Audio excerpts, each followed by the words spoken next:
Hallo und herzlich willkommen zu einer neuen Folge Benzingespräche bei Fande Schnee Autosport. Ja, das Intro war jetzt schon ein bisschen anders, denn ich bin ganz ehrlich zu euch, Leute. Wir haben gerade eben schon mal 10 Minuten aufgenommen, haben uns aber entschieden, das Ganze nochmal anders anzugehen.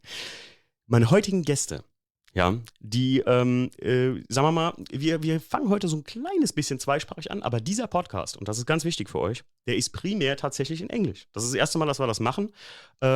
Ich hoffe, dass uns da Apple nicht rausstrikt und die Folge so separat setzt. Aber ich glaube nicht, dass das so kommt, weil wir werden auch noch ein bisschen Deutsch tatsächlich sprechen. Mein erster Gast ist der Hyde von Hyde Motorworks. Grüß dich, Hyde. Hallo Timo, vielen Dank für deine Einladung. Wir haben eben tatsächlich schon mal 10 Minütchen aufgenommen. Hyde hat sich, und ganz ehrlich, Hyde, von tiefstem Herzen finde ich das so geil. Er hat echt alles sich aufgeschrieben, seine Antworten und sowas, alles auf Deutsch übersetzt. Aber um das nicht zu verkomplizieren, ist es einfacher, haben wir eben entschieden, Hyde spricht einfach in Englisch. Sollte das irgendwie für euch nicht ganz verständlich sein oder also werde ich das so ein bisschen übersetzen, in dem Maße, wie wir das haben. Denn wir haben ja auch noch einen anderen Gast, der des Deutschen komplett native ist. Fabian, grüß dich. Guten Tag, vielen Dank für die Einladung, ja. Ja. Fabian, du bist, da kommen wir gleich zu, wie ihr zueinander steht bei Hyde Motorworks. Und wir starten hier einfach mal ganz schlank. Heute, ja, wenn ihr Hyde Motorworks schon mal vielleicht gehört habt, dann wisst ihr, heute geht es um, ja, das englische Wort Supercharger. Ich finde es auch super witzig. The word supercharger, now we go to English. The word supercharger is so long that's absolutely opposite usually in English. Like when you have a German word, it's like super big in Germany, and in English it's like one like simplified, like 3 letters or something. But with supercharger, I think Kompressor is much quicker and much easier than supercharger. Well, let's compress that word into a long discussion. Yeah. Oh, that was a good point. Bringen wir das lange Wort mal in eine Diskussion. Hyde, we start with you. Where are you from and what's Hyde Motorworks? But just start with where are you from? Then it's not so, it's a little bit like the Eifel. It's far, far away. Es ist, liebe Leute, Entschuldigung. Ich verstehe Deutsch oder mein Deutsch ist nicht, meine Grammatik ist nicht sehr groß und ihr spricht in English, so. My name is Zar Hyder. I come from New Zealand, and most people call me Hyde, actually. It's a name that stuck to me since I was a kid, thanks to my mom. And unless you're trying to collect tax money from me, I guess, you'll call me Hyde. Das ist gut. I come from Northland, so that's almost like the Bavaria of New Zealand.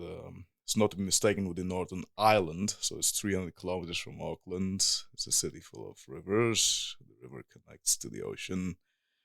We have our bergs that you call it mountains, and it's a beautiful city of nature, with plenty of nature, and yeah, that's my hometown. It's called Unsere. Unsere. Right. I'm very interested into New Zealand because I'm a big fan of Lord of the Rings. Is it an area where it is where was the film settings there or? So we have actually the 60 Miles Beach, which is not 60 miles. Have you ever seen the movie The World's Fastest Indian? It was Bert who actually set a world record many times, Salt Lake City, based on his Indian motorbike. So Lord of the Rings now, yeah, so that's actually shot a little bit further away, near Tauranga. Okay. So that's about 200 kilometers, and Northland is full of those kind of sightings. Oh, okay. The South Island is completely different, of course. It snows there. Where I come from, it doesn't. Maybe once in every 12 years, you'll see a little bit on top of the berg somewhere. Mm-hmm. But regardless of that, yes, you'll see the nature, but you'll not see the hobbits. So sad. But I have to come to New Zealand. I hope so. Because I'm really like a fanboy of Lord of the Rings. I have to go to Hobbiton. Fabian, wo kommst du her? Ich komme aus Limburg. Das ist langweilig. Ja, Tschüss, nächster. Absolut, nichts Besonderes tatsächlich. Limburg bei uns ist der Nähe, Limburg an der Lahn. Ne? Limburg an der Lahn, ja, Genau. ist tatsächlich nicht so besonders bis jetzt. Ja, aber good question. Wie kamst du zu Hyde?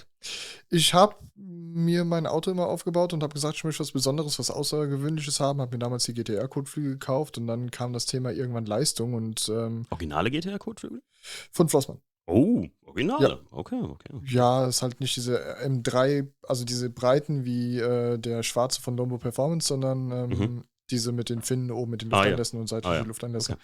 Dann habe ich gesagt, ich möchte einen Kompressor bauen und beziehungsweise ein Kompressor-Kit kaufen und habe immer was Besonderes gesucht. Im Infinitas G-Power fährt relativ jeder und dann kam ich irgendwie durch Google auf Hyde Motorworks und habe die einfach mal angeschrieben über Instagram und so kam das ein zum anderen, dass ich mir dann ein Jahr später erst das Kit gekauft habe und so bin ich zu der Firma gekommen, recht schnell. Ja, da gibt es eine lustige Story zu, die kannst du gleich noch auf jeden Fall Die kommt später, ja. He told me about the barbecue thing.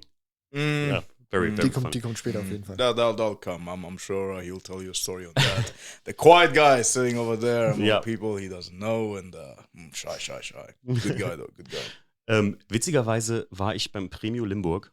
I was at Premio Limburg at the small car meet. And it was small, let's say small. Not bad, come on. It was a big car meet, but the weather was not so good. So some people stayed at home. As in Germany, people getting afraid of the cars getting wet. That's right, yeah. And we dropped in there a little bit late. And I was just like going there. And Fabian, du hast gesagt, ich habe dir die Hand gegeben, ne? Und so. Ja, ich stand tatsächlich ungefähr beim E30 von Premio und hab mit irgendjemand anderem gesprochen und dann bist du so zwischendurch gehuscht und hast mir die Hand gegeben. Ich weiß nicht, warum bis heute. Ich weiß es auch nicht. Und du hast einfach gesagt, guten Tag, ich bin der Timo und ich habe dir auch die Hand gegeben, habe gesagt, guten Tag, Fabian und habe mich dann weiter unterhalten. Und mein Kopf hat dann so ein bisschen angefangen zu rattern. Ach, das ist der Timo, den du damals an der Raststätte bei Ransbach-Baumach kennengelernt hast, beziehungsweise wo du das Auto gesehen hast. Und so kam das ein zum anderen, dass ich dann doch nochmal ganz schnell hinterhergeflitzt bin. Und gefragt habe, wie das mit den Podcasts abläuft bei dir, weil du ja auch den Philipp von Premio dann aufgenommen hast und mit dem einen Podcast gemacht hast. Und ich habe halt einfach gefragt, ob du interessante Storys suchst. Und habe dir die Story grob geschildert und du hast gesagt, die willst du haben, definitiv. Und 2 Minuten später stand Hyde schon hinter mir. Er kam irgendwie, ihr hört's ja, Hyde hatte eine kräftige Stimme, kam hinter mir her so, Hyde. Und ich so, wow, wer ist das denn, ey? Und dann haben wir uns kurz unterhalten. And Hyde, there was a funny thing I figured out, that we came along in a minute or something because we spoke the same car guy language. We came do you know that when you meet someone and some other people say that's a big car guy, I know this. You figure out it's not just a car guy thing. I think Timo. It's like we tried to record 10 minutes ago, and I tried to be on, but it comes like that. Two people sometimes meet, and I've met people in places I never expect, and that's just how life goes. And I've made even very good friends in a train station, and they become lifelong friends. Yeah. Just you end up meeting people where you don't expect to meet, and then it just goes with an open mind. And when it comes to cars, I would say it's like music and arts and such things. It crosses borders, it crosses creeds, it crosses religion, race, everything. It's just... I like this. Things about talk about it. Passion. And they'll drive you crazy. Your passions will drive you crazy. Absolutely. But is there any other way to live, Timo? No, absolutely not. In Germany, we have a phrase for that. Leidenschaft. That's the German word for passion. Leidenschaft. Die Leidenschaft. Das sagt Leidenschaft. man so. Absolut wahr. Passion that drives you crazy. Yeah, that's like the translation of that. Witzigerweise, in Deutsch kannst du folgen, passt das? Ja, ein bisschen, ja, warum nicht? Okay. Lustigerweise, Fabian, weiß ich bis heute nicht, warum ich dir die Hand gegeben habe, aber es ist dieser Effekt, den ich auch beim Unterholz habe, den ich den Leuten schon mal erzählt habe. Sometimes, Hyde, I have that. I go to a car spot and I have that, people look at you like, people cannot see that because we're in a podcast. Also, Leute, ihr könnt das jetzt nicht sehen, aber ihr kennt dieses typische Deutsche, wenn man so ein Kinn so nach oben geht und so dieses, oh, hi, wenn man jemand glaubt zu kennen. You know that? When you you think about, I know that guy and I want to greet him and you're not sure about it. You feel the energy, perhaps. There's the energy. And you just want to do that hi. And I think we had that. Ich glaube, wir hatten das, Fabian. Und dann habe ich so gedacht, okay, den musst du wahrscheinlich kennen, weil durch den Podcast und durch Instagram, ich hatte es jetzt wieder, ich war beim Premio, beim TÜV. I was there for paper adjustments. Paper adjustments, yes. Paper adjustments, TÜV-Eintragung. Richtig. Leute, heute lernt ihr hier noch richtig Englisch immer. Und da saß jemand, der Florian, super lustige Story, weil ich kam im Auto angefahren und genau dieselbe Situation. Er schaut mich so an und sagt, hi Timo, und ich so, hi. Und ich dachte, es wäre ein Mitarbeiter von Premio Limburg. Ich gehe rein, er sitzt neben mir in diesem Wartebereich, wir quatschen. Und irgendwann kommt raus, er hört den Podcast, er wusste, dass Jackie am nächsten Tag Geburtstag hat, er ist sogar Patreon, aber ich kenne ihn null. Also ich kannte Florian nur vom mal hören, sehen, so. Also ich habe das schon mal gehört, den Namen, Aber Florian, fühl dich gegrüßt in diesem Podcast, weil ich fand das super geil. Wir haben uns 1,5 Stunden unterhalten. Einfach out of the nothing. Yeah, So you just that met was the- Fabian out of nowhere. Fabian is just, oh, hey, and you're like, hey, and here Yeah. we are sitting. a Same few thing. months And later. now we're sitting here and having a podcast. Yeah, So. Fabian, wie kamst du zur Hyde Motorworks, bevor wir starten, wie das alles anfing? Ja, wir haben ja gerade eben damit geendet, dass ich mir einfach stumpf das Kit gekauft habe und ich habe mich ab und zu mal mit der Agathe unterhalten. Das ist die Teilhaberin von Hyde Motorworks und sie hat mich dann zum Barbecue eingeladen. Und beim ersten Mal meine ich sogar abgelehnt zu haben und beim zweiten Mal habe ich gedacht, okay, was soll's, fährst du einfach mal hin nach Stuttgart. Ich meine, das sind 3,5 Stunden Fahrt, aber was hast du zu verlieren? Bin hingefahren und dann sitzt du da mit den höheren Leuten, tatsächlich hohe Angestellte bei Mercedes, Chefärztin vom Kinderkrankenhaus war, glaube ich, dabei, ein Anwalt. Und jeder guckt sich an, ja, wer bist du? Wer bist du für ein Dude, ja, ey? und du sitzt bei diesem Grillen da und guckst erstmal und sagst, ja, ich bin eigentlich nur ein ganz normaler Kunde hier. So, ne? Geil. Mehr bin ich nicht. Ja. Einfach nur ein normaler Kunde, der eingeladen worden ist. War ja auch kein anderer Kunde da. Ich war der einzige Kunde irgendwie, der eingeladen worden ist. Und so haben sich dann die Dinge entwickelt. That describes a good thing of your philosophy, I think so, right? To like include everyone, right? You must trust people. Mhm. And even if you end up trusting 10 people, 5 of them fail you. So what? The other 5 didn't. And that's how it goes. And I've met some of my... Where I am today is because the way you treat people, the way you echo into the mountain, the way you scream, it comes back to you. You go into a room, the way you deliver your hello, or that's the way the room acts. And we do sometimes every year, actually, a few customers from around the world, they'll just come and we prefer that hospitality, that personal feeling. And that's how I've actually met one of my best friends and teilhabers in our company, the highest shareholder, who's Agathe. She's actually sitting here. Ja. Nice to say hello. Hallo Agathe. Sie sitzt im Yes, Hintergrund. Wir haben aber leider alright. nur 3 Mikros, aber And we invited him, and he had some, okay, what's going on? Hey, come over, we're having a barbecue. I throw these things once a month. 20, 30 people show up, friends, and it was always new. It was always new. We call it the German Barbecue Club. geil. But only a few Germans there. So we need this one. So come over. Alibi-Deutsche dabei holen. Absolut, absolut. So Hyde, I'm very, very interested, and I just know a little by now. How do you start with all that? How do you get into like into that engineering part of superchargers? So start from the bottom, like school days. If you really want to know, I'll tell you the story. Probably take me 5-10 minutes, but I'll tell you that. Yeah. Just take your time. I was 12 years old. My father had actually left when I was around 7. My mother raised me. I come from a poor background. I was 12 years old when I made my first money. Mhm. I used to write in computer magazines, and that was nice. Worst investment was buying a floppy disk drive. I don't know if anybody hearing this is old enough to know what that is. I know that. Timo knows it. I know that. All right. Worst thing ever. I got to know that also. What's a floppy?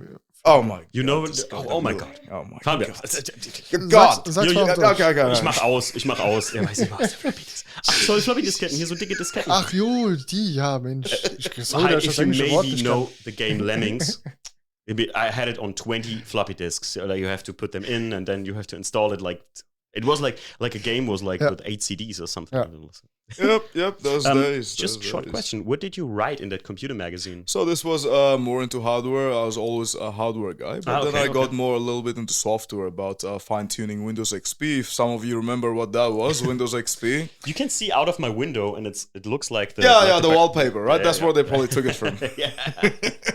And so I wrote some tips and tricks how to improve your performance. Back in the day, you had 256 megabytes of RAM, and holy hell, that's something. That's something. Okay.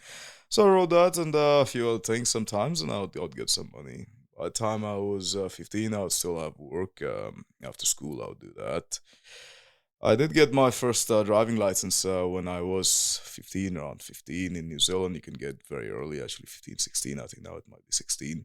And it doesn't take you much. You just fill up this paper with questions, and if you pass, you just have 3 fails on the question. Okay. And if you do not have 3, then you get your license, and you're on the restriction. You can just learn this, and no lessons to do, like you do that with your parents. You do that like, with your like parents. a little bit like the American system. Yeah, a little bit like the American system. You can also go to the learning school, but very few people actually do. Mm-hmm. and etc. and such. So I think I was around a few months later, I think, early, yeah. So I bought my first car, actually. I spent about $700 on it. It was a pearl green Honda Prelude. Now, I didn't know much about cars at the time. I just needed something. I wanted to, go to work and Nice car. go to school and this and that. And I think that was the 4th gen or something. I can't remember anymore. Mm. Can't remember. That was the one with that very interesting shape in the rear, not boxy. Mm-hmm. And the 5th gen was the lesser. That was nice. And I started playing with that car a bit. Fast forward a few years, I'm 18. And I'm in the beginning of starting a little business. Mm-hmm. Now, I don't think I've worked for anyone since I was 16. Okay. I'm 32 now. Okay. And so we had this little business going on, me and a friend of mine, and we'd buy old cars and would sell them.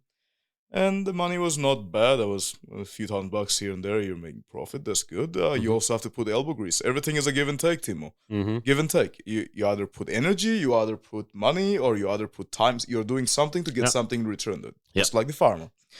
And so, okay, that was not bad. And at that time, I actually had, around 18, I actually had BMW, my first one. It was a Mauritius Blue E36 318 IS. So it's a coupe. I love that car. And I really liked it, but it came with its problems. My first BMW, I really bought it because, looks kind of cool. It's a BMW. It's one of those European things, because in New Zealand you only have Japanese cars and Australian cars and a few American cars and such things. And, back in the day, and okay, some people have Mercedes. You don't see too many of these German cars.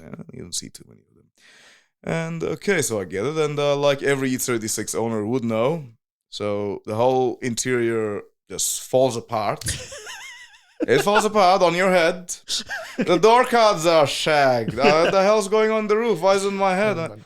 Oh my goodness. And you start learning and you start playing, and then you start working on this and that. And I kept my business going on the side, and it was going all right, but I kept my BMW.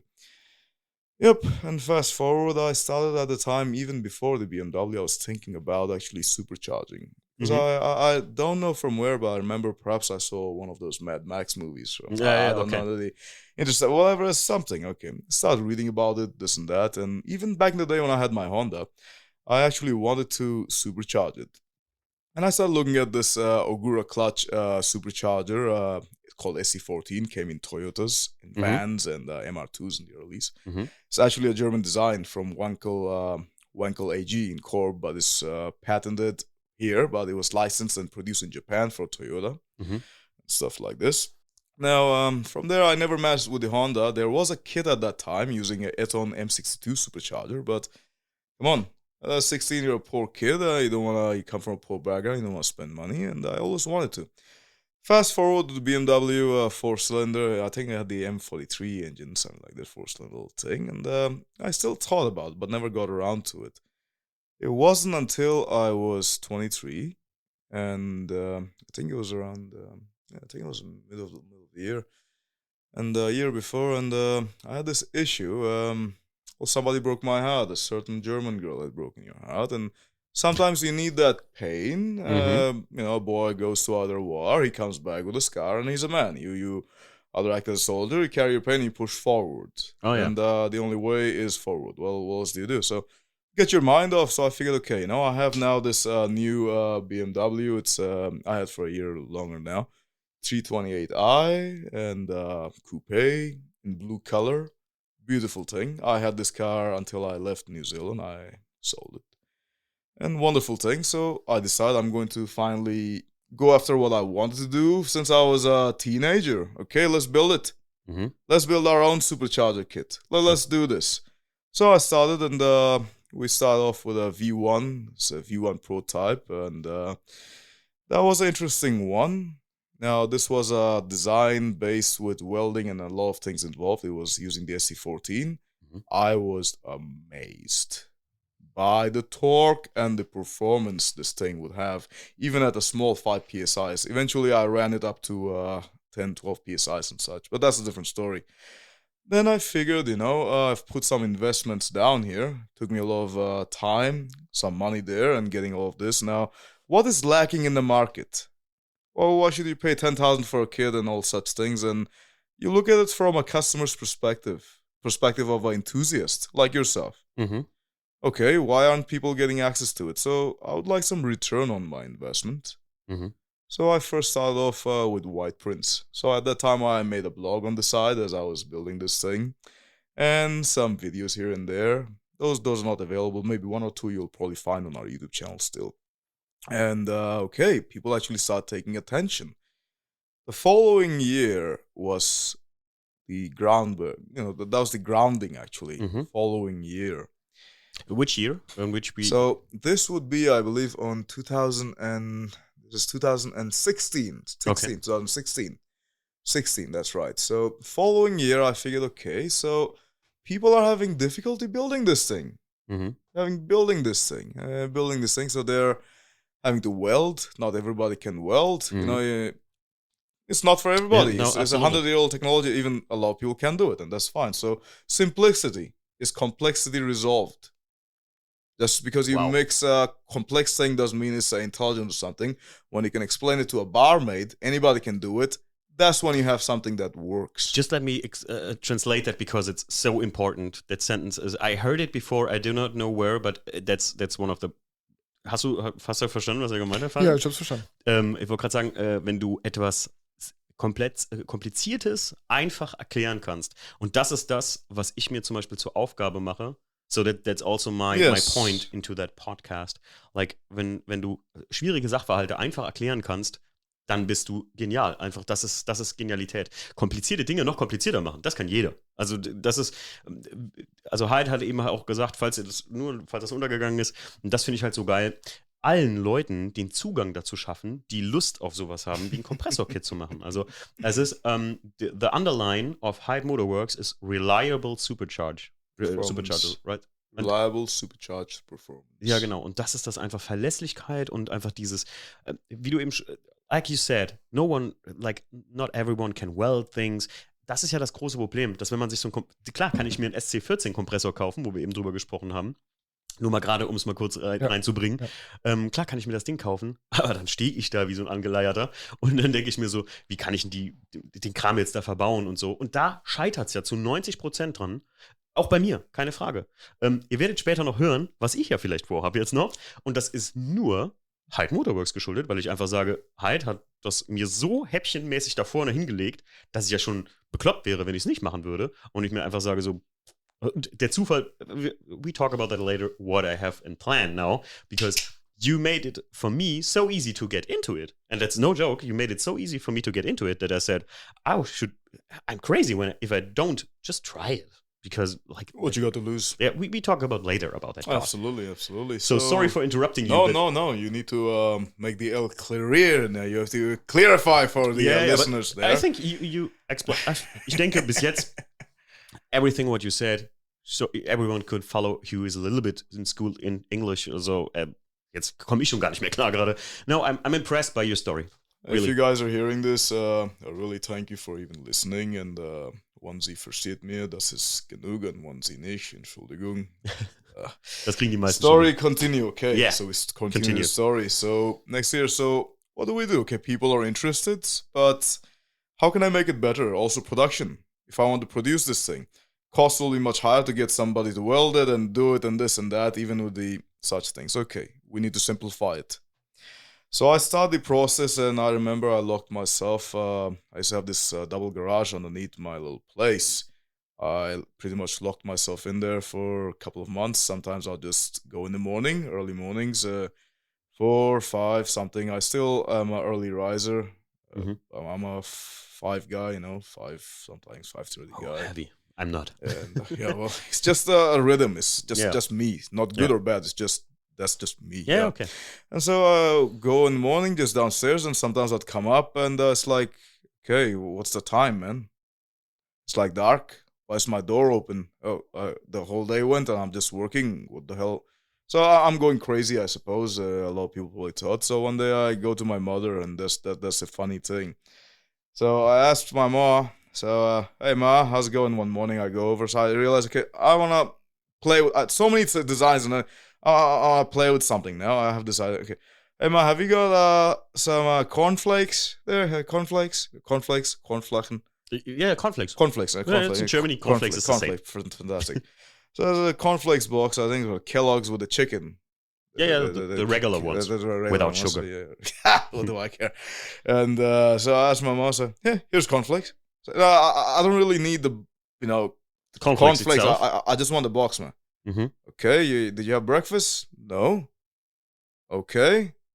Just what are you gonna? Okay, you know what I'm gonna do with the box, man? I'm gonna make this much money with this box. The look on my mom's face. Okay. My son's gone crazy now. Yeah. Okay. Yeah. All right then. Okay. All right. You have a nice day now. Yeah. All right. See you later. Okay.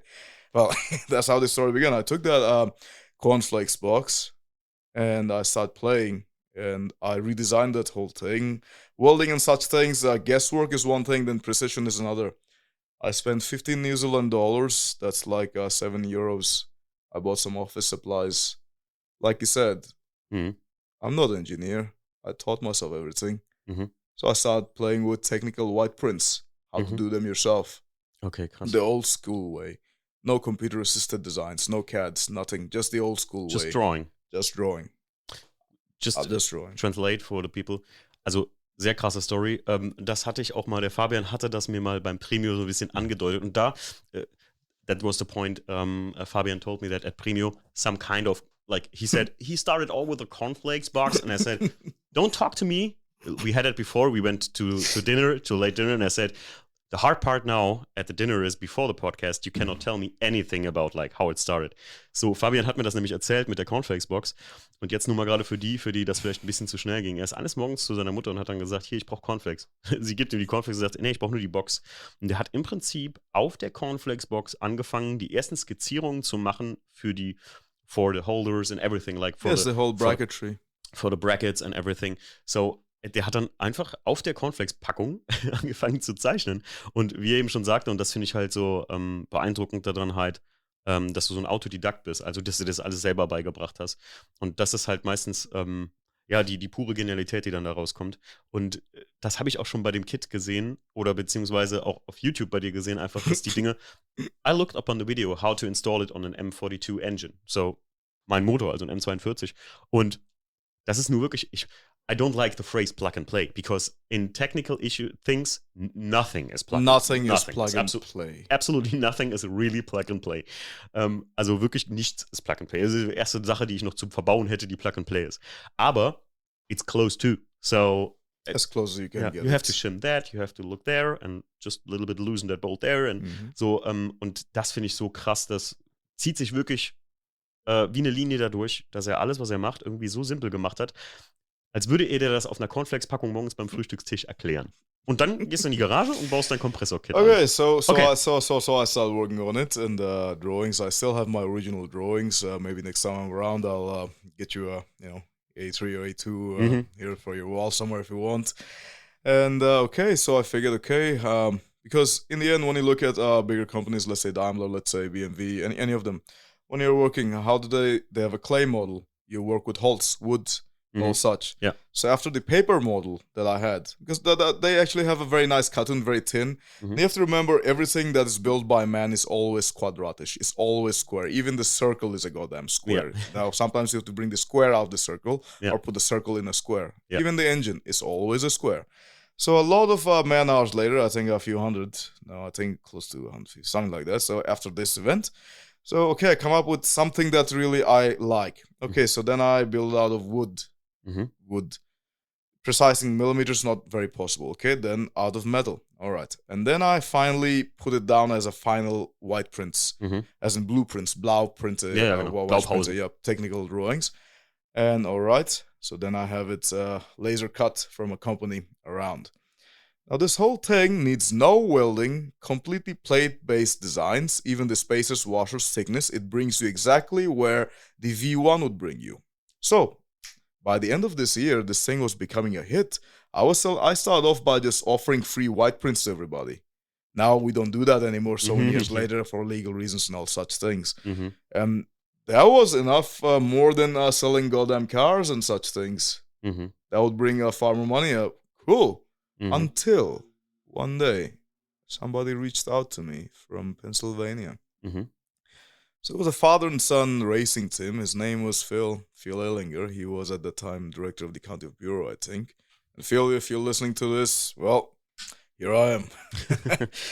And they ran this American endurance races. And they came to me and they said, okay, would you build me a kit? I said, just take the white prints, build it yourself. That's what I want people to do. Inexpensive, do it yourself. But even then, a lot of people are not comfortable getting it done. And I understand you never know the quality was coming out. Now you do after you run a business for a decade or so. Yeah. Okay, so I built him a kit. I have the supercharger sent out. And fine, that was a good business deal. The first time I sold a bracket kit, it was actually to him, completely built everything there. 6 months later, this car becomes first supercharged car in 109 years in Pennsylvania. First time. This out of 80 cars in the 24-hour American endurance races in 2017. Wow. This becomes third. The only reason it became third was, and Chris, well, if you're listening to this, well, the ZF gearbox, that kind of failed. Otherwise, we would be first. And ZF gearboxes are great compared to the stuff we get from Jatco in New Zealand, but that's a different story. That put us in the map. Fascinating. Yeah. So that was the first regular kit you sold, and that made like nearly barely won a race. So very, very interesting. Yeah. Third place. Third place out of 80 other cars. Wow, impressive. So and that's after that you decided to found Hyde Motorworks, or the brand was born. And during this time I also made a very good friend. You meet people where you don't expect, and this is right now our chief engineer, Keith Caldwell. He's responsible for building the largest ever supercharger kit in the world for BMWs. Okay, what's the that? M1 KC. Okay. It can push you with a 3-liter supercharger. Once they use also TVS 2300 or M1 22H that you find on the GT500s and such from Eton. You can also get Ken Bell or Whipple. Biggest you can get. You're looking at 2.5 bars, maybe more of boost. Wow. Okay. And then we started making this co-sister company in the USA, Casey Design Concepts. We started working together. And next year, every year is just a great improvement. Comes down to, of course, Germany. And there's a small story there, but hey, I don't know if I'm boring you. No. Do you want to hear it? Yeah, of course. All right, That's why we are Go here. on. Yeah, that's where we are here. All right, Yeah. so the following year, there was this other fellow, DMO Sports Cars, actually. I think they're based in Netherlands still, I think. So originally was developed, it was a Big Six, one of these cars, kit cars. They use BMW engines. So they took one of their cars to Stoneleigh with my kit. So at that time, I helped them co-develop the same kit to fit around their car. It went to Stoneleigh, I think it's the National Kit Car Show in Stoneleigh in United Kingdom. And that was fine, dandy. And at that time, I was thinking, okay, now another year, that's in 2018 now, we're looking at. Okay, now business, I pretty much bought and sold every SE14 you can find in New Zealand. It's all shipped outside, done. And this time I also had a small warehouse going in Scotland. Scotland, this is before Brexit and all such. And things are fine, but I need more. Bigger. Okay. So I had this friend in Germany. From Windisch-Bergeldorf. Von wer? Wo? Windisch-Bergeldorf. In Cham, Bavaria. Windisch-Bergeldorf? Yes, that exists. It's a real town. Okay, habe ich auch noch nie gehört. It's a real town. Okay, greets going out to Windisch-Bergeldorf. Windisch-Bergeldorf. So that's Marcus Karl, who's also a tilehaber now in my company, started off as just a client, slowly became a friend. Okay. That's what I say. You never know where you meet people, how you meet them, and it's just... And that's true. And here are the stones, what you want to do with them. That's all it comes down to be, and I find it fascinating. So I said I'm thinking about moving to Europe. I want to expand more. Because New Zealand's quite far away. You're looking at close to 37 hours to fly down to Germany. Yeah. So, okay, I need to get it out there more. Because my biggest clients were usually in the USA and, of course, in Scandinavia and such things. More in Central... This is the birthplace of the automobile. Southern Germany. Let's just straightforward and okay. So I figured, okay, I would like to move here, so expand the business there. And my friend Marcus at that time, he says, hey, I actually have this friend of mine who's recently retired from Mercedes for illness and such things. And she can give you some time talking in German and such things. I had some books I bought and such and such. And I started talking at that time to somebody who will become a very, very, very good friend to me. And I can only say I have three very good friends in this world. Mm-hmm. And this woman is one of them. And I would say one of the best human beings I've met. And hopefully I can be half as good as she is when I get to that age. Her name is Agate. And she's sitting right here. I will not be hearing too much, I suppose. But as it is. We got talking. And I never talked about my business until, I think her son, Max, who's also a friend of mine, asked me, what do you do? So I run this Hyde Motorworks and this and that. And okay, cool, yeah. Mm-hmm. So they invited me once for Christmas. I said, yeah, people say things they don't mean. Yeah. Then okay, they asked me again. I'm like, if they ask me one more time, I'll say yes. At that time, I was also invited to Netherlands to deliver a small speech for another project, which we'll not talk about right now, but that never went through because, well, human greed comes in the middle. Mm-hmm. And things never go through. But anyway, so I had something I had to go there, deliver a little speech, such things. I think, okay, I'll come visit these folks there in Stuttgart, Germany. Mm-hmm. All right there. Never seen snow this high in my life. I'm like, this high snow, like, whoa, this is fun. And that's when I realized I have a really high tolerance to cold. Okay. But not to heat. Okay.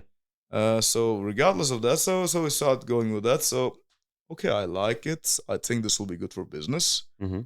Following year, decided, okay, let's move to Germany. Oh, and at that time, slowly, things are also always growing.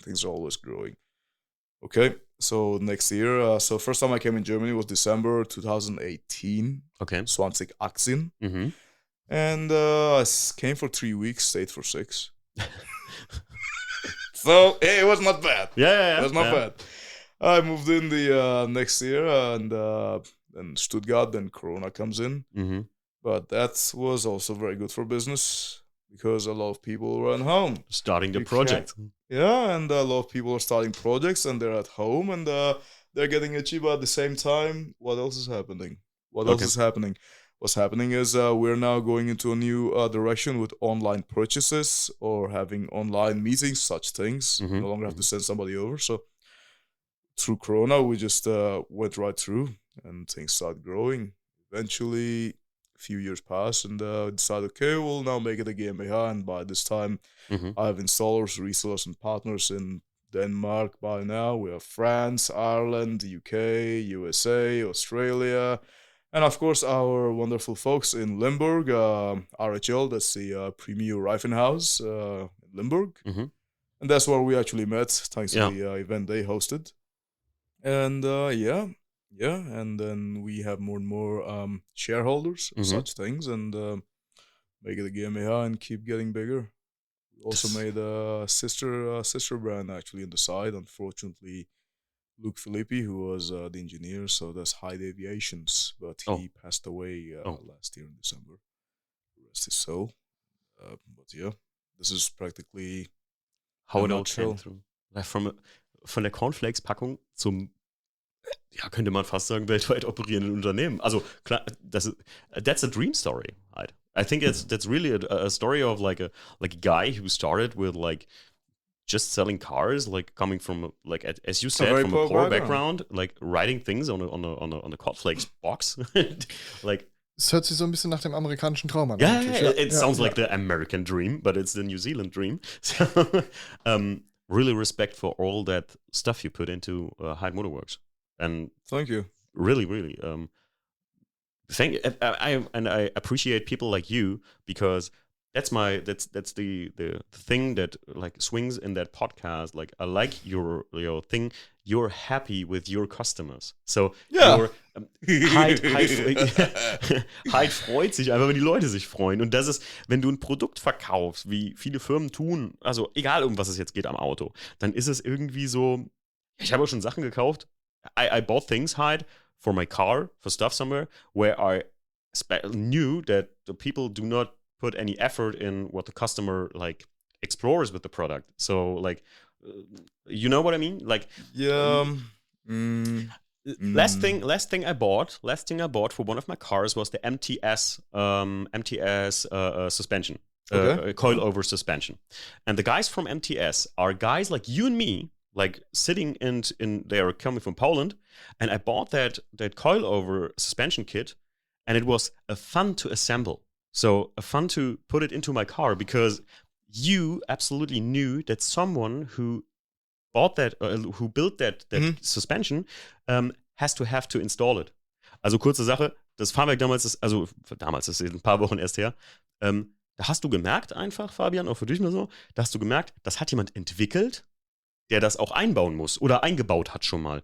Just like, I watched your videos and I saw all that tiny things you like the shims, like the washer you put into, like that's a thing you usually do not get into like a kit like that. Like that so Schimmscheiben sind da drin, einfach in deinem Kit, wo du das perfekt ausrichten kannst, weil nicht jeder Motor gleich ist. Not every engine is like the same. Absolutely not. Like, they have tolerances, absolutely, in every engine bay, in every gear.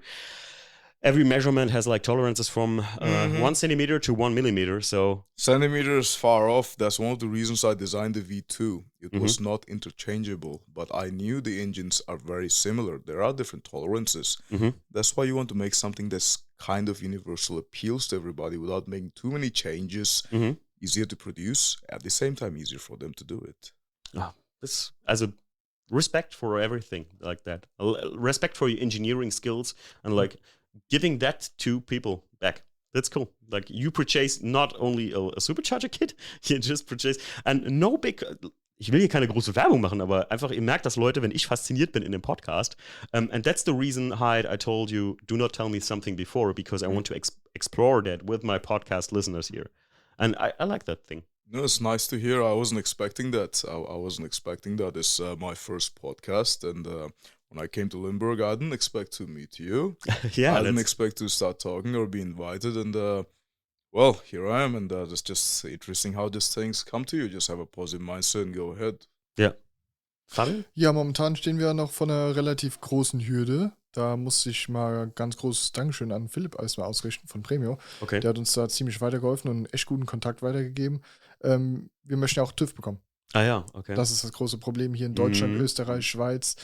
Die Kits sind einfach nicht TÜV-zertifiziert. Das ist auch das größte Problem. Aber wenn man dann sich mal mit den Leuten unterhält, also ich habe dann den Kontakt zum TÜV bekommen, was da für Anforderungen sind, das ist schon spannend. Also du müsstest, wenn du jetzt dein Auto also das Kit prüfen willst, musst du ein Auto fertig bauen. Optimal natürlich mit Allradantrieb, weil wenn du Allradantrieb testest, hast du Front- und Heckantrieb abgearbeitet. Wenn du nur Heckantrieb testest, hast du aber nur Heckantrieb getestet. Ach du Scheiße, okay, da habe ich noch gar nicht dran gedacht. Ja, und das ist alles sehr interessant. Und jetzt müssen wir erstmal ein perfektes Testfahrzeug finden, um das Ganze so zusammenzubauen. Und dann muss es auch noch die Abgasuntersuchung bei minus 7 Grad und bei 120 km/h auch noch schaffen mit dem Kit. Und das ist auch nochmal sehr, sehr interessant, wie das alles vonstatten läuft. Oh, das ist wirklich sehr interessant. Das ist auch eine Frage von mir. That was also a question from me. It's okay, Heide. There was a question on my script, like, how are the regulations in Germany? Like, can you enter it into papers? But as Fabian told me, it's not that easy. Richtig schwer. Die Frage ist jetzt eigentlich, wenn du das jetzt auf ein Kit testest vom Hyde, gilt es dann so gesehen, musst du jedes Kit einzeln auf jedes Auto testen eigentlich, ne? Eigentlich ja, auf jede Karosserie theoretisch. Also und da beginnt halt die Schwierigkeit. Ja. Also das heißt, du müsstest das Kit als solches, also die Brackets, also die Befestigungsteile und so. Genau, also sagen wir jetzt mal, du bekommst das V3.62 Kit oder wie bei mir, ich habe das V3.62 Kit, wir testen das auf ein 330 Coupé. Dann ist es schön, dass es fürs Coupé getestet worden ist mit dem M54 Motor, aber für den E39 mit dem M54 Motor ist es dann raus. Oder für den X5 zum Beispiel auch raus. Kannst du wieder ein neues Auto bauen, neues zusammenbasteln. Boah, weißt du, wo sowas preislich liegt, so eine Riesenprüfung da? Du bist bei einem Fahrzeug so plus minus 10.000 bis 15.000 Euro. Boah. Ja.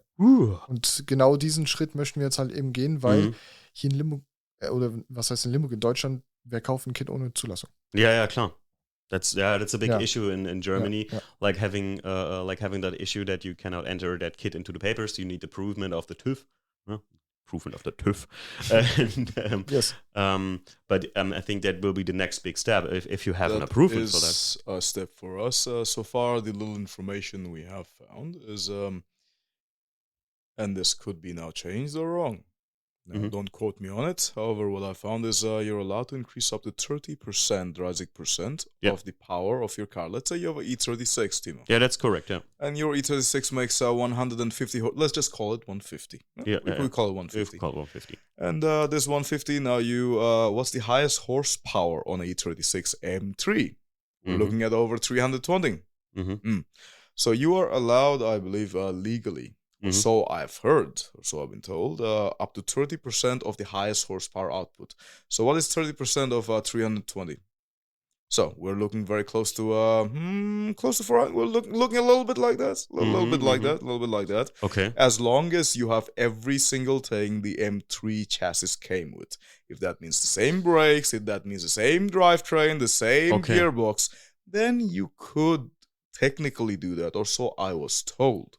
So yeah, interesting. But point. the hardest part here is not actually that. You have to get the strength certificate for your car, the chassis, and it's not usually available. You have to, Which certificate? Das ist auch wieder sehr, sehr interessant. Also ja, der Hyde hat absolut recht. Es sind 40%, die du über die Maximalkarosserie drüber gehen darfst. Das ist halt jetzt, ich nehme ja die 46 als Beispiel. Bei 46 sind es 230, 234 PS beim 330. Sind wir bei 40% mehr, sind wir bei grob Pi mal Daumen 320 PS. Wenn du jetzt aber die M3-Karosserie nehmen würdest, beziehungsweise wenn du dieselben Verstärkungsbleche einbauen würdest in deinen 330, wie der M3 hat, dann dürftest du sogar über 40% von den 332 PS? 343 PS. Genau, 343 hat er, ja. Dann dürftest du 40% über diese 343 gehen. Das Problem ist, und da habe ich mit Philipp auch sehr, sehr viel lang zusammengearbeitet, es gibt einen TÜV-Prüfer hier im Umkreis, der ist in Mendig, der übernimmt der bestätigt dir diese Verstärkung. Der macht dann eine Probefahrt mit dir oder eher gesagt am Flugplatz in Mendig und lässt sozusagen nachweisen oder weiß sozusagen nach, dass sein Fahrzeug diese Verstärkung eingebaut hat und dass es wirklich auch so ist, wie es richtig sein sollte. Allein darin, diese Verstärkung nachzuweisen, sind wir auch wieder bei einem vierstelligen Bereich. Und das macht halt kein normaler Kunde mit, deswegen ganz normal 330, 40% mehr Leistung, 320 PS, da bist du happy. Question from me, Hyde, especially for you. Do you think it's, or for all of you that are sitting in a room here, do you think it's really worth it to do all that stuff to just cover the German market? Personally speaking, I don't know if I should be answering that. Of course, in a businessman's perspective, you would say, okay, for the German market, it may not be this and that, but in the end, there are plenty of people here, and I've seen around Limburg, they love cars, and when you think about it, okay, you might have to do individual kits and such things. Everything doesn't have to be done at the same time. And this is a car culture. You have to know you're a car guy, I'm a car guy, over there sitting a car guy, and this sometimes keeps kids off the road, the kids. You know what I'm trying to say there? You need a hobby at the teenage years. You need something that keeps you busy. You get a car, you start wrenching, you build things, you do things, it keeps you off things. Keeps you off maybe drugs, keeps you off doing something else. I'm not saying that school and such things. As I said, schools can only hone what you already have. It can only sharpen what you have. It cannot push the knowledge in you. They cannot make you do things. I think in one way, if pursuing it in the long run, it will be viable because the car culture should be something that should be supported. At the same time, the German market would probably appreciate it. At the same time, there's something all the other Teilhabers in the company will have to decide. But I personally would like to pursue it from my Personal point side, of view, personal side. On the business side, these are the pros and cons. Complicated, And there's a decision everybody has to reach. So we're trying to see what happens with Fabian's car. Just testing the waters and then go from there. Just don't give up on it. You just honest try answer. it. I like that. Honest answer. Ja. Also nur mal gerade so. Hyde sagt auch gerade, ja, es ist aus der persönlichen Sicht, sagt er auf jeden Fall, würde er das machen, halt den TÜV hier für die Kids zulassen. Aus der geschäftlichen Sicht muss man natürlich auch mit den Teilhabern sprechen. Das ist immer eine ganz andere Geschichte. Glaube ich, kann jeder von uns verstehen, aber ich finde es gut, dass Hyde seine Prämisse ist einfach, er will die Autokultur auch unterstützen und absolutely, there is a big market for that in Germany, because ich kenne sehr viele Leute, die sowas machen wollen, definitiv. Ich weiß nur, es scheitert halt immer an der Umsetzung. Wie kriege ich das hin? Ich weiß, war bei dir wahrscheinlich genauso, Fabian. Für mich genauso. Und wenn das Hyde Motorworks das so einstiegsfreundlich macht, dann ist es schon fast, klar, ich würde das auch machen, keine Frage. Und dann halt gucken, erstmal auf Straßenzulassung halt egal, ne? Dann fährt man halt zu Trackdays. Ja, gut, ist ja bei vielen Trackdays auch so. Das Lustige ist, ich habe immer mein Auto gebaut und habe gesagt, ich baue einen E46, tune das Maximum, was geht und mach's immer straßenlegal. Und dann kam halt Motorworks, ich dachte mir, ich kaufe das Kit, alles cool. Und dann nach dem Kauf habe ich gemerkt, das hat ja gar keinen TÜV. Ja, gut.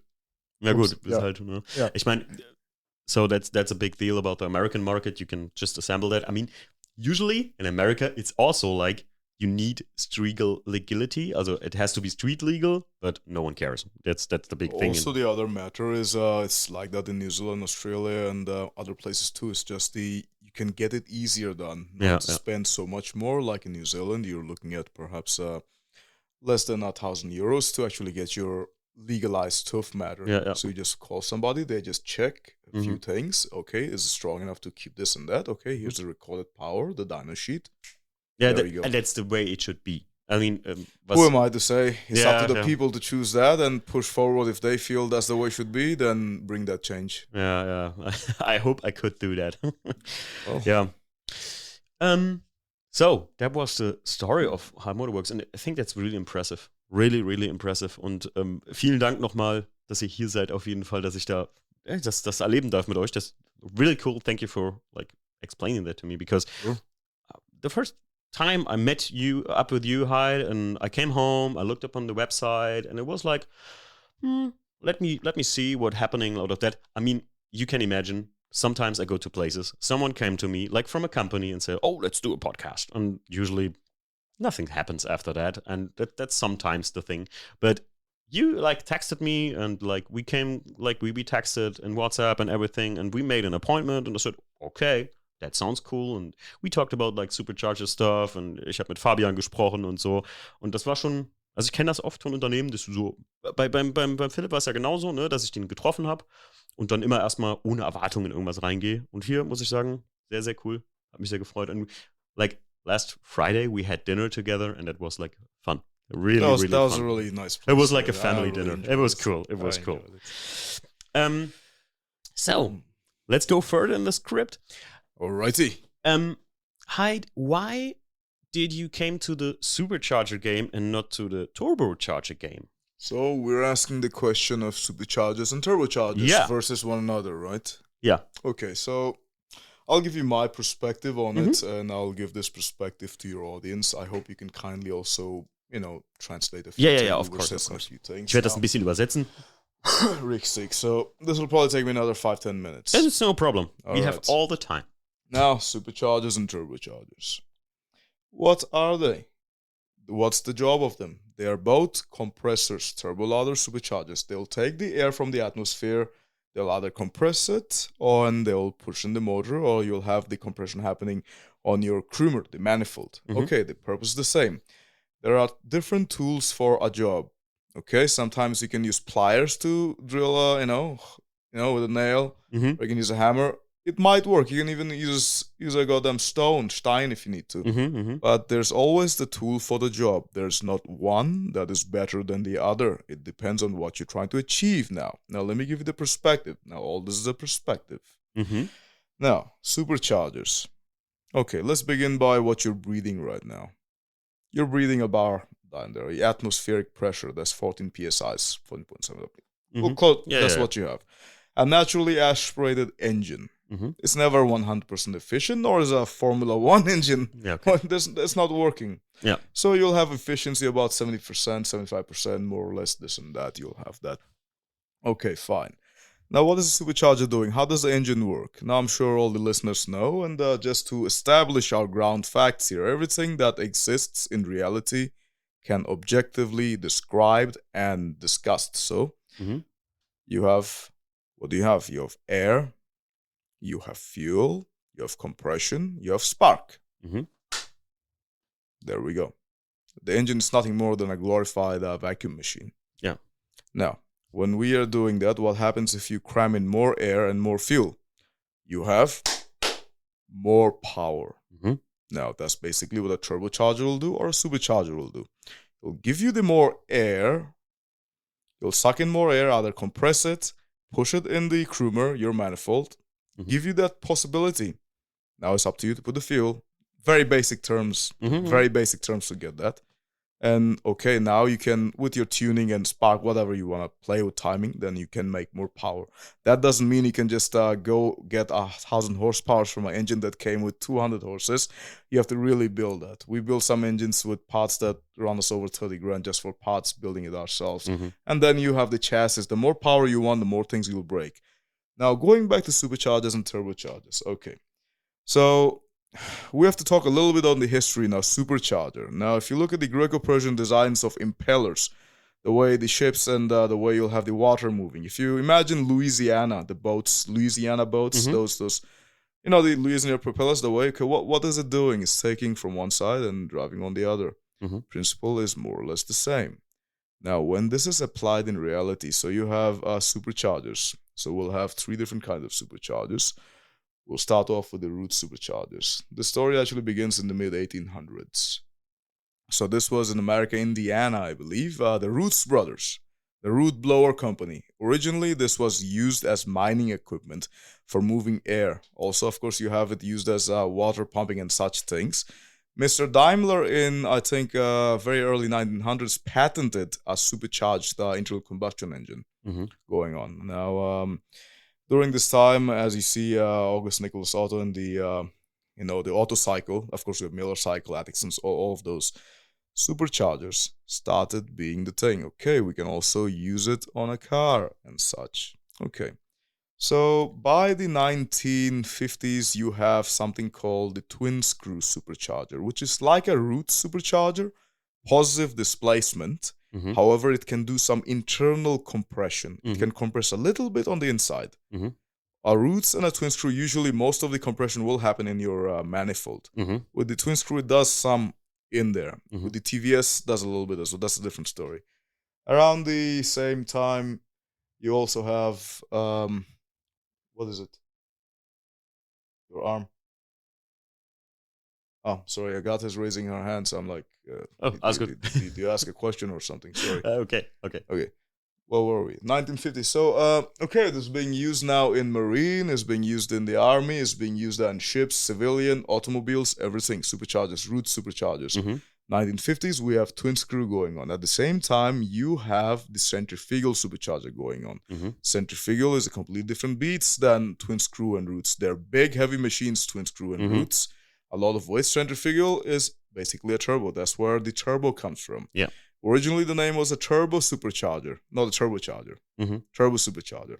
Centrifugal is driven by the belt, and you have internal ratios that can change. Sometimes nowadays, you got some, like we have a kit that doesn't use any internal gearing, completely oilless, completely dry units, makes good power. It's called the Harbinger, but that's more in the future, right?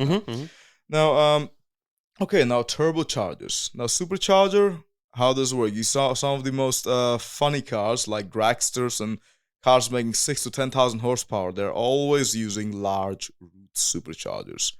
It's what you want. How do you want it? There's nothing wrong with one or the other. The turbo now, how does that function? Now, the turbo is going on your exhaust side. Like I said earlier, with anything you do in life, you're either paying money, energy, time, something. Nothing's for free. A supercharger, of course, robs you of some power to drive it. How else will it be running? But in the end, it produces some more power, a lot more power for your engine. Do you think turbo's just doing it for free? You have back pressure. How much are you losing there? Of course, it in the end generates a lot more. Yeah. The way it behaves, the both of these things, like a centrifugal or a turbocharger, versus a root supercharger. The way it behaves is what comes to personal preference. And that's where we're getting to the question. Now, the way it behaves, so now a supercharger you have, as soon as you just give it some gas, you have, imagine, Timo, tell me, now you have a car, let's say it has 500 horsepower. Any car you choose, Okay. There's 500. Okay. Now, do you know the rev range? The rev range. Yeah. The rev range. Okay, the rev range. So would you have a car that produces, no, let's say it's a car, you take it to the track as well as the street. Okay, So, okay. One of those, it's not just a garage queen for the track. Yeah, okay. Okay, that's established. Okay, would you rather actually have a car that has 500 PS? And that's another story. PS is not HP, by the way. Yeah, that's a difference. That's a different story. So if you actually have a 500 PS car, and this car throughout the rev range makes that 500 PS between 4 to 5,000 RPM or even 6,000 RPM. How long are you at 4,000 RPM when you're driving? Really? Not often. Mm-hmm. And when it's at 2,000, 3,000 RPM, it's making 150 and 200 horses. The curve, the power curve of the power is peak power, or are we talking linear power? That's the centrifugal and the turbo. You know of turbo lag? Yeah. That there is a time until you actually have Turbo hole, we call it. Yeah. Just explaining before, that the people come to that point. Was Hyde gerade erklärt, das ist das Problem, was ich auch mit meinem 318 DS mit der Einzeldrossel habe zum Beispiel. I have here in my garage, I can show you later, I have that natural aspirated 318 IS with the independent throttle body, but it's not tuned to that independent throttle body. So the ref range will come to like where the 140 or 150 horsepower is now is like 5,000 RPM till 6,000 RPM. So if you want to drive it fast, you have to go like between 5 and 6 all the time. So, der Punkt ist, was er gerade sagt, ich denke, die meisten von euch werden wissen, worüber wir reden, wenn wir sagen, das bekannte Turboloch. Und das hat der Kompressor eben viel weniger. Oder does a supercharger have that time? Now, here's the thing with the positive displacement supercharger, not a centrifugal. Okay. It's a roots or a twin screw. Okay. Okay. And now you have a car that makes 475, or maybe it even makes 460, maybe even 450. But it makes that power at 2,500 RPMs. Okay. You have full power under 3,000 RPMs. Yeah. As soon as you give it throttle, the power is positive displacement. It's always pushing. Yeah. The ratio is fixed. It's always pushing the air in. There's no lag there. Now, no how exhaust, do you use it? No exhaust gas, what drives the super... No. So, as soon as the engine's spinning, it's like you always, let's say you have increased the volume of the engine. Yeah. And the bigger engines, let's say when you look at the these days, the most commercial, powerful cars coming from USA. Yeah. The Mustangs, the Dodges, and this and that, they're all using your big blowers, twin screws, not even twin screws, TVS, twin vertical design from Eton. So it's a mix between the roots and the twin screw. Oh. It's not a twin screw, but it's very, very efficient. It's almost as efficient as a centrifugal. Okay. Very efficient and so very low in temperature. It's like a thing between that. Yes, it is. So a new technology. It's like a twin scroll with a vertical twin scroll. So yeah, the way the lobes are twisted. So they are both they're both dual rotor designs. They're all dual rotor designs, but the lobes, the twist, the helix twist on them. That's just amazing. They managed to. It is. You have to see the internals of them. Just amazing stuff. I have to look upon that on YouTube later because Our kids support that. Our kids actually support that, by the way. Cool. One of the big ones. So now you have the turbo. Now you have the supercharger. Okay. So you have the rev range. Now with the supercharger, you're having the full power a bit early on. Of course, now it's not exactly 500. It's 450. But you're taking off. You feel it. And the torque. That's immense amounts more torque. American cars, now they're all coming with your superchargers. You have the Eton supercharger. As I said, they're all coming with that, not turbos. Of course, on a smaller engine, to move, you have to rev it up a little bit higher. Yes, on a smaller engine. Yeah, turbos, a lot of Japanese cars and nowadays German cars also. Okay, they're using maybe even 2 turbochargers to compensate for a bigger one and smaller one, so you don't have that lag. Yeah. A lot of complexities, but okay, it works fine. Yeah. So in the end, you do get more or less the same thing. It depends. The behavior, what do you want? Is it just a car that's going to be living in the track 5,000 RPMs all day? Yeah. How long do you keep the car at 5,000 RPMs all day? Even on the Autobahn, even when you're doing 200? You're... exactly. I know exactly what you mean, yeah. So the linear power range is something I like very much. Superchargers are, of course, a bit unique because nobody really looked into it that much since the last 20, 30 years anymore. Yeah. Now they're picking up again. Yeah. And every kid and their grandmother has a turbo, so this depends of something different. But what I really like is that linear power and that's, that just brute force torque there. Es ist sehr interessant, was Hyde gerade gesagt hat, was viele Hersteller ja versuchen, ist halt diese Kompressoreigenschaft, dass du lineare Kraftverteilung, was er gerade eben sagt, halt über das gesamte Drehzahlband zu erreichen. Das versucht man ja, Fabian, mittlerweile mit einfach Registerladung, so nennt man das, oder Twin-Scroll-Turbos, dass man halt einen kleinen Turbo hat, der vorläuft, das kenne ich noch von meinem 123D, und dann halt im Prinzip das Turboloch so gesehen ausmerzt damit, ne? Und das ist ja so bekannt. Jetzt frage ich mich fast schon, ist es nicht vielleicht sogar, warum ist es eigentlich so, dass die zwei Turbos einbauen und keinen Kompressor? Aber ich glaube, es ist einfach, weil die Technik einfach in den Turbo gegangen ist, ne? Ja, es ist komplett in den Turbo gegangen. Also wenn man auch Mercedes anguckt, ist es komplett ausgestorben. Ja, bei Mercedes waren die einzigen. Mercedes was the only producer that like had a long range of compressor engines, and then it like also died out. Like I have spoken with somebody from the I'll not be mentioning names, and somebody who lives very close by to me. Okay. So the heads of the department there, let's just say. Yes, things, you come as a business, you have to decide what you want to do, and they have their choice, and it's just the way it is. I cannot comment on that. But like when I have to think about that, I would say like I think they produce the turbo engines because they're a little bit more cheaper than a supercharger engine. I think so, because of the car producers. So also ich denke einfach, weil Turbos günstiger in der Entwicklung sind, einfach weil das auch kleinere Bauteile sind. It's not only that, in my opinion. You have a smaller package. You can't just put down the turbo. It has its use. It has a smaller packaging. The whole packaging is smaller. Yeah. You are saving on a lot of weight. Yes, you are. Yeah. Of course, you get away that. Of course, in the end, you don't have the weight. Of course, then you have the turbo. Like, you have to give something to get something. Yeah. It's never 100%. You know what I mean? There's always a give and take. Okay, smaller packaging. Half of the supercharger companies that are out there, they're all using centrifugals. Now, we also use centrifugals. We now have centrifugal kits. Yeah. The Harbinger, right? Harbinger, as well as we have the Brosk, that's based on the Rotax. The Rotax kit, C38, and they're very good, actually. It's not exactly it's not like a Roots. It'll never be like a twin screw, but if you want a smaller package, it's affordable. You can put it in there, and it's very plain. For me, a big point with the Roots supercharger is that I like the sound. The whine. I like that the first time I get into compressors, it was like a mini R53. And I had a mini John Cooper Works with John Cooper Works kit, and I drove it to Jackie and back from Koblenz, from the mini dealer, so BMW dealer. And I was driving, and I was like, "What is that sound? Is the engine broken?" And it was like that, and then you have that in the background. That I love that. I mean, the most people said to me, "It sounds like a Föhn." No? It sounds like you have a Föhn on a hairdryer. But ich habe das geliebt, und ich finde bis heute, dass das irgendwie, extreme, you know it from the Dodge Challenger Hellcat or the Demon. I think the Demon is one of the big compressor. Genau, nein, genau, das hat mich tatsächlich überzeugt. Also ich habe damals schon ein Jahr vorher eigentlich nach einem Kompressor gesucht, das Ganze nochmal abgebrochen, und dann bin ich von einem Kollegen die SRT Hellcat gefahren, und du fährst mit 40 durch die Stadt und du hast dieses Weinen. Du hast dieses Weinen, dieses Summen, wie du es beschreibst. Und tatsächlich hat mich das absolut überzeugt. Ich finde es einfach brutal geil. Und gerade beim Beschleunigen hört sich das auch einfach, das ist anders. Das hörst du nirgendwo. In keinem Auto hörst du das irgendwo.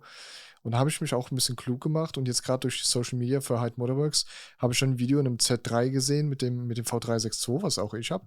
Und das hört sich 1:1 an wie in einer Hellcat. Es ist brutal laut, und das für ein normales Auto.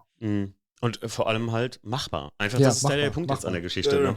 There is something I want to add, just two small points. So one is, imagine having that supercharger from the Hellcat in your 3-liter or 2.2-liter engine BMW. Imagine having that blower, that big blower. So you have, let's say even the smaller version, let's say the TVS 2300. So you have the Mustang GT500, a 5.8-liter Trinity engine. And this thing can push out 650 from the factory, easily pushes out 800 with a smaller pulley on it. And you have this 2.5-liter blower on it, and that's running on an engine that's almost 6 liters. Now you're using that on a 3-liter BMW as an entry-level one of the M1 kits. Next point is you can hear this goddamn thing a mile away, literally. Yeah. And next time you're in the USA, I would like you to, if you can, visit around New Jersey or Pennsylvania area. We would love to take you for a ride in one of our cars. You'll love it. I will absolutely do that. I hope you do. I will absolutely do that. A funny thing, and what I really, really like is two things about companies. Having a good phrase, like reliable supercharger performance, and having cool names for the products. Who gives the name, like Harbinger, Borsk? And I love to hear that because it sounds so... It sounds like I want to purchase it. Okay. All right. So this is a funny process done with the think tank team. Now, once it starts as a one-man show a decade ago, and now you have dozens of people working with and all such things. So it's done with a think tank team between, and then we discuss with engineers and such things. Mm-hmm. So we have kits named, let's say, M1, but we have V2. We have some things named Brosk, which actually stands for BMW Rotek Supercharger Kit Brosk. Didn't think you'd get that. And sometimes the engineer figures, it's an old-timer. Like you have the OT M10, the M10 engine, the famous M10 engine of the BMW that's used. That thing was the one that almost got banned in the Formula One, making the 1,400 horses. That was an interesting story. I think we all know about that. So he designed this kit. He's in Australia. His name is Travis. Mm-hmm. And he designs this kit for the M10 engine. Mm-hmm. And he decides to call it the old timer. So why don't you call it the old timer M10? OT M10. The old timer. Now, a few months ago, I have this engineer, a good friend of mine, also from Ireland. He's a German living there, and they come visit me, engineers, and they always come visit me. And his name is Werner Mehrhofer. Mm-hmm. He's from around the Bavarian area, and he decided now he wants to build a new kit. He already has 2-3 kits this year. He wants to build a new kit for Toyotas, Lexus, this and that engines, and he wants to call it the Firefly. Mm-hmm. And he just came up with this name while sitting down with me in my garden, having a beer, and I'll call it Firefly. Okay, all right. It's just a fun project. Names are fun. It's something memorable you can relate to, and it's like, that's the Firefly. That's the most thing. It's something fun, Yeah. I like that. And how does Harbinger come out? Okay, Harbinger. So it comes down as it's the Harbinger predating. It comes as the news giver that we're going into centrifugals, but we're coming up with something bigger. It means something that brings you the news of something doomy and gloomy, then this news is actually the V8 kits. Yeah. We're building V8 BMW kits called the Black Kaiser. Yeah.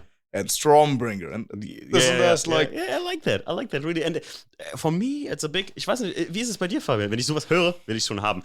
If something's name is Nemesis, what the goddess of revenge is. So I said to myself, Nemesis brings me, let's make that, nur mal gerade, I do that in German because it's more easy. Ja, natürlich. Nemesis, Rachegöttin. So, wer sich jetzt so ein bisschen auskennt, so, ich bin so ein Mythologie-Fan. Rachegöttin. Jetzt denke ich mir so, für meinen 4-Zylinder 318 ES, für den ich immer abgehatet wurde, weil es nur ein 4-Zylinder ist mit 140 PS, würde ich mir schon fast wünschen, das Kit hieße Nemesis, weil es wäre die Rache an allen denen, die mir immer gesagt haben, kleiner Motor, da keine Leistung und so. Und dann würde ich im Kompressor kommen. So, nur mal mein kleines Gedankenspiel. So. Ich feiere das mega. Wie ist das für dich? So? Bleibt absolut in Erinnerung. Also ich musste auch, ich hab ja, wie gesagt, das V362 gekauft. Und ich wusste am Anfang gar nicht, wofür. Also V362 ist ja noch relativ einfach gegen den ganzen ist noch ein technischer Begriff, so, ja. Aber es hat ja auch einen Sinn. Also es ist die 3. Version und tatsächlich die 62, also 6.2, ist der M62 Eaton-Kompressor. Das ist auch der, wie der Audi M10 hat Sinn. Ne? Ja, klar. Also das ist schon faszinierend. Und jetzt die neuen Kids mit den neuen Namen, echt Wahnsinn. Ist cool. Bleibt im Kopf. Ich find's mega geil. Es bleibt einfach im Kopf. Good question also, we talked about that engineering with your engineers and everything. Let's say I would have a car that you do not have a kit for. And I came to you and I said, Hyde, I have this and that car, like a Dacia Logan. What it was impressive. Do you follow the 24-hour race on a Nürburgring? No, I don't. Okay. There were famous guys who who started up with the Dacia Logan. You know that car, Dacia? Okay. It's the cheap brand of Renault in Germany. Yes, I know. It's a brand new spanking car for €8,000. So with every extra you can have at Dacia. So let's say just these guys want to have more horsepower than a GT3 RS or something. Would you say, yeah, I can do that for you? Well, this is a two-sided question now. Okay. The way we develop kits now, we always have them in stock. Of course, every year we'll have maybe 5 different projects minimum. This year we actually have about 9 or 10, I think. I have no idea. We are moving into different car brands, of course. BMW, we are moving in different car brands with BMW and such things. All right, fantastic. But there are enthusiasts of, let's say, Opel, Mitsubishi. We have people in Mercedes. All kinds of brands, Ford. You have things, and that's where we're moving into. And when it comes to that, 2 things determine. One is the market share of the car. If it's an enthusiast car, do other people actually want this kit? Can you actually build it and actually sell it and offer the guy, okay, we'll build you a free kit. When we produce it, you get our final version, free one. We'll do some videos and such things. Fine and dandy. You're happy. We're happy because we can sell it. Or is it just a one-off because we're doing it for a friend or just a promotion? So these are the questions that I'll have to figure out in my head and sit down and discuss with some what's going on. Now, if that's the fellow, okay, all right, he wants a car that's actually quite doing some funny things. Hell, why not build him a one-off? He's doing some performance. I would like to see what one of our kits can do in there. Maybe that encourages others to get that car and do the same. Yeah. So it'll be something like that. Yes, custom things. We actually do custom things, one-offs, but not too often. Okay. Not too often. Also, nur mal gerade so als kleine Übersetzung, vielleicht für die, die es nicht ganz mitbekommen haben. Also, die machen Custom-Arbeiten, das heißt, ihr könnt auch mit dem Dacia Logan dahin kommen. Und es ist halt immer die Frage zwischen, ist das verkaufbar? Kann man sagen, hey, gut, pass auf, wir würden das Kit machen, da ist ein Markt für da, ne, Fabian? Zum Beispiel, sagen wir jetzt einfach für E46 330 Ci, da ist natürlich ein Markt für da, weil viele fahren dieses Auto weltweit einfach. Aber es ist natürlich immer nur eine Frage, kann man das auch verkaufen oder macht man jetzt mal eine Promotion-Kit so gesehen, was auch sehr interessant ist, ne, dass er überhaupt sowas macht oder bringt das überhaupt was oder ist das überhaupt umsetzbar? Das ist natürlich auch immer eine Frage der Umsetzbarkeit, weil technisch sind irgendwo auch Limits klar.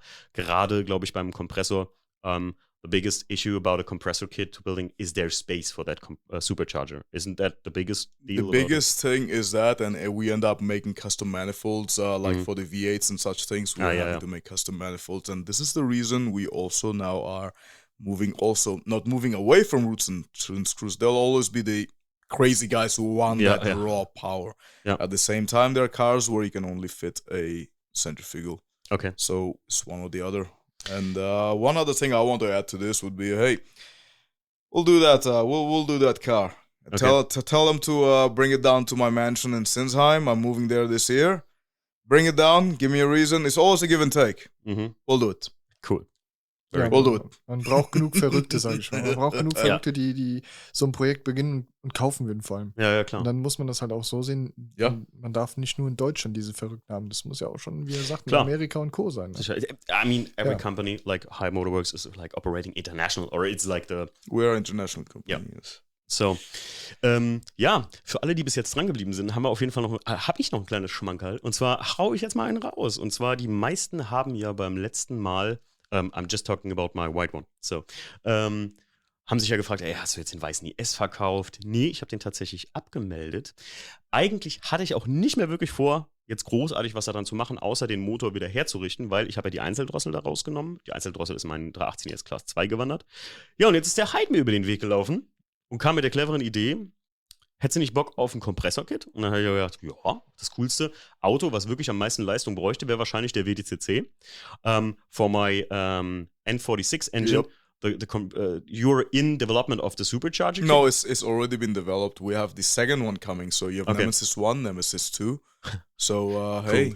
Cool name, I need it. Aber wir haben gesagt, weißt du was? Oder er hat halt gesagt, wie ihr am Anfang schon gehört habt, er hat ja selber einen 318 IS gehabt und hat dafür schon ein Kompressorkit gebaut. Also wird der weiße IS erstmal Kompressor geladen. Und ich werde euch da mitnehmen tatsächlich, auch hier im Podcast. Ist wieder ein guter Grund, die Direkteinspritzungsfolgen zu machen. I had in my podcast before Hyde for you like short podcast episodes, about 10-15 minutes. Right. Just when I was able to talk about my projects, like the wide one, like I can give a point, like where I'm now, what is happening with the supercharger. Also very interesting for me, but we come like in a few minutes to that point, how to like adjust the ECU, like the what to do with that. Also, könnt ihr euch drauf freuen, der weiße 318 IS, da kommt ein kleines Kompressörchen drauf. Ich habe mich auch ganz bewusst mit Hyde zusammen darüber gesprochen, dass ich erstmal das kleinste Kit nehme tatsächlich, weil für mich geht es in erster Linie mal um die Erfahrung mit so einem Produkt, weil ich muss jetzt auch sagen, klar könnte man jetzt sagen, Timo, bist du bekloppt, hol doch direkt das Größte, weil irgendwie da ist, baller da alles drauf, robbt den Motor wieder auseinander, hier größere Dichtung drauf, head gasket bigger and everything built, the whole engine completely. Depends on the power you want, right? But I decided with you together I said, hey, I want to have the small thing because it's just, I want to experience the characteristics. And the funny thing is that I have one 318 IS natural aspirated with independent throttle bodies, like sharper camshafts, and I have the complete like opposite. I have that natural aspirated thing, and I have an M42 engine like when it's done with a supercharger. And I always say like when it's done, I have to, it takes a little bit of time. That's not a project for me like when it's done in 3 days or something. No, nothing is done. And it's for me also fun because I have something to do again to that white car because I love it so much. It was my first E36 and it was a little bit sad to like remove the plates. I like putting the plates away and like it is not able to drive anymore because it's not wie sagt man denn, angemeldet? Immer. Ja, it's not registered. I hope you bring it back to its glory. Yeah. Wow, you kept your first car. I want to bring that back to the glory. And Leute, vielleicht, wenn der Kompressor drin ist, erfülle ich mir noch einen kleinen Traum, den ich glaube, die richtig tiefen Podcast-Hörer, die werden das sogar vielleicht. Fabian, hast du viel Podcast gehört? Gar nicht viel. Ich habe nur auf Instagram verfolgt. Dann. Super, danke. Ganz toll. Bitteschön. Danke, schön. Gerne, ja. He doesn't listen to the podcast, so what does he do here? Keine Zeit gehabt. No, joke. Jesus Christ, what an asshole. Oh, yeah, what an asshole.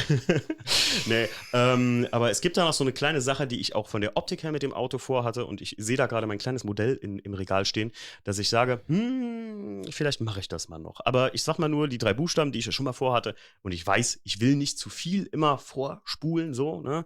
Deswegen sage ich mal, ich hatte ja immer ein bisschen, ich sag mal, VCR damit vor, wer noch weiß, was das ist. Es gibt so Skriptzeichnungen bei uns in der Halle. Mal gucken, der Kompressor wäre auf jeden Fall so das richtige Add-on, der richtige Springpunkt da dran.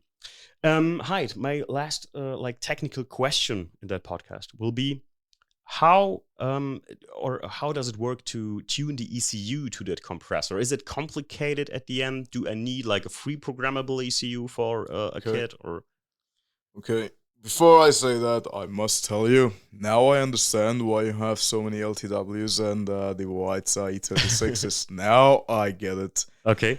This is something I would love to see it go. And one other thing is that's how it always starts. I just wanted 5 PSIs, and then you want 8, then you want 10, then you want 12, then you want 20, and it never ends. It's like an addiction. Boost is an addiction, and this is a good one. Depends on your how you see it. He spent too long. Anyway, so coming back to now the question, the tuning part. Okay, so tuning. So early on back in the day, of course, you would have, we're talking pre-fuel injection. You have the carburetors and this and that you play with. The old school method of tuning was, okay, if you can read out the AFR, air fuel ratios, is it stoic? Is it running rich? Rich as in, okay, it's running 11 or 12, how much fuel you're part of, okay? Or is it running really lean? Is it going 16, 17? Then you rather run something that is a bit richer than run it lean. Rich, you have more fuel going in. Lean is not enough fuel. You have, just plenty of bloody air, and they'll run it very hot, and they'll kill the engine. Now, we're in the modern day, at least in the 90s, with our cars, the ones we like. I mean, I see, So with your M42, now that's, I believe, it's the OBD1. It's not the M43, M44, OBD1. So with OBD1, you could use something called a piggyback ostrich 2 emulator. There used to be a very good tuner, and there's another one. There was one in Canada, I believe they did some client work for us. There was Midnight Tuning. You could also reach out to our tuners, RevMatch Tuning in USA. They are our official partners in tuning and such. Good. Andy and Riley, they run that little thing. They're actually moving also, I think, to Florida this month or next month, but they get things done at a very, very good rate remotely. And there is Fexen in the Fexen was in Sweden. Sweden. And he also does some of that tuning. Now, the issue here is you can also do it yourself if you can get yourself an Ostrich 2 emulator piggyback. This costs you about 200 euros, perhaps, if you find one still. After Corona, these became kind of chip shortage and blah and all that. That's another discussion. So that's, okay, self-doing it with a piggyback, that's one thing, or going to a tuner, and they will either use a chip. Now, if you actually had the 44, 42 is a good engine, by the way, better than the 44, but everything is a give and take now. For the 42, if I recall right, there's an iron block, Eisen block. Yeah. It can hold a lot more boost than usual. With that engine, you can usually take it up to 270 or 290 up to there. 10 to 12 psi is maximum if you have a very good tune. Otherwise, 8 to 9, no more than that. If you want more, then of course you have to lower the compression a little bit. You want some better head bolts so it doesn't go off. The other problem comes down is the you have those the bearings. The gasket. No, not the head gasket. You got the camshaft bearing. Not the camshaft bearing. The crankshaft bearing. A crankshaft bearing. Crankshaft. They usually go on the 42. They are kind of better on the 44. But 42, that's one thing. But you're not trying to make 400 out of this. No. You'll be happy with 250 and 300. I know the kit you have right now, that's the smallest one we have. A very tiny supercharger. Goes for 30 to 50 horses maximum. And it's okay for a small package. But I would really like you to have the C14 in there. Or maybe a Rotrex. Yeah. And or M62 or something like that. Then you can really, really push that engine and you'll be happy. But the tuning part, the other way to do it, there is another way, because now you're using a smaller kit. You're not exceeding 4 or 5 psis. You're only going 40, 50 horses. It's not 100 or 150 horses now, is it? There's a trick. A lot of people do it. I don't recommend it, but this is what people do. So I'm just telling you what they do. I'm not saying go and do it. Okay. Just to make it clear. Okay. It's the old school method that I started with. I told you about. What you use is a rising rate fuel pressure regulator. Make sure it's not a variable rate. Get something from, I believe the brand was Aeromotive Genuine, not the fake ones that are around. Of course, you put it somewhere away from the heat source, but a man of your caliber and your background, you know it very well. And you end up using a wideband sensor, O2 sensor. You buy it for a couple of $100. I think Innovate has some, AEM has some. Try to get the one with the Bosch 4.9, I believe. 4.2, I think so. No, that's the old one. Don't get that one. Do not get that one. 4.9. Get the latest one, because those ones have a huge fail rate. Fail rate. You get the latest one they have. Eventually it'll fail in 2-3 years. They usually... We have experienced all of them kind of like that, but that does, maybe we had bad luck. We don't know. So get one of those, and then you just see the air-fuel ratio, and just use a rising rate fuel pressure regulator. Keep the injectors, keep everything as it is. And that's about it. As you get close enough to stoic, you have a good idle, and then you have, when you get floor it and it's not going lean, you're good. Between 12, this is good. That'll do. That's one way to do it. Okay. That's a quick, fast way to do it. Ja. So, also, sagte gerade, ja, Fabian? Nee, ich wollte gerade nur an die Frage anknüpfen tatsächlich. Knüpf an. Wenn du nämlich die Kits beim TÜV prüfen lassen willst, musst du ohne Software dahin fahren. Das heißt, ohne Software? Andernfalls kriegst du kein Teilegutachten, sondern nur einen Prüfbericht. Und ich kann dir versprechen, es war nicht gerade sehr einfach, einen Prüfbericht, beziehungsweise mit Prüfbericht meine Kotflügel eintragen zu lassen. Das war nicht sehr einfach. Und das findet man einen Prüfer, der dir ein Kompressorkit nur mit dem Prüfbericht einträgt. Das wird schon unschön. Ja, und ich weiß nicht, also ich weiß nicht, wie Infinitas damals gemacht hat, mit dem SK2 und dem SK Plus Kit. Die sind in beiden Teilegutachten ist keine Software enthalten. Ja. Ich meine, du kannst sie online dazu kaufen, schön gut, aber klar. ist nicht enthalten. Ja, Hyde meinte gerade auf jeden Fall, dass es, you have partners that tune your ECU for that with the piggyback ostrich thing. So yes, we do have partners, but they the main partner, that's the official partner. We do have tuners who have worked with us. So Ostrich 2 was more so in Canada. Fegsen in Sweden, they'll probably just give you a chip. They'll do the chip tuning part. Okay. And same will go for rev match on that engine, because it's an OBD1. If you had an OBD2, like M44 and some M43s, like the M52 engine, technically OBD2. M50, OBD1. And of course, now you have the modern engines, let's say the N43, N46, and they become even more difficult to tune. There is 2 German companies who are... There's something very interesting, by the way, if I may mention, about the N43 engine. and I guess it may be the same for the 46. If you notice, they use the same engine B20 on the 16, 18, and 20. It's the exact same displacement. Yeah. The only difference is one camshaft, I believe, on the exhaust side, or could have been the intake, and the programming. There's there's actually two German companies, not too far from around here, who are offering to change the program and bring it to. The only difference is 20, 30, 40 horsepower difference there. Around so that, they want to do that. And I believe they will be able to play around with something like that. That tuning part with those ones is a little bit difficult. Now, from our tests, we have not finished tuning that yet. That's why the kit is not released and all such. But you'll actually see a video on the Nemesis, I think, later this month. That's from Ireland. And so the tuning part without the tuning, just doing the old school way of tuning, we're able to run up to 8 PSIs without too much hesitation. It's not perfect, but that's why it's a work in progress. Okay.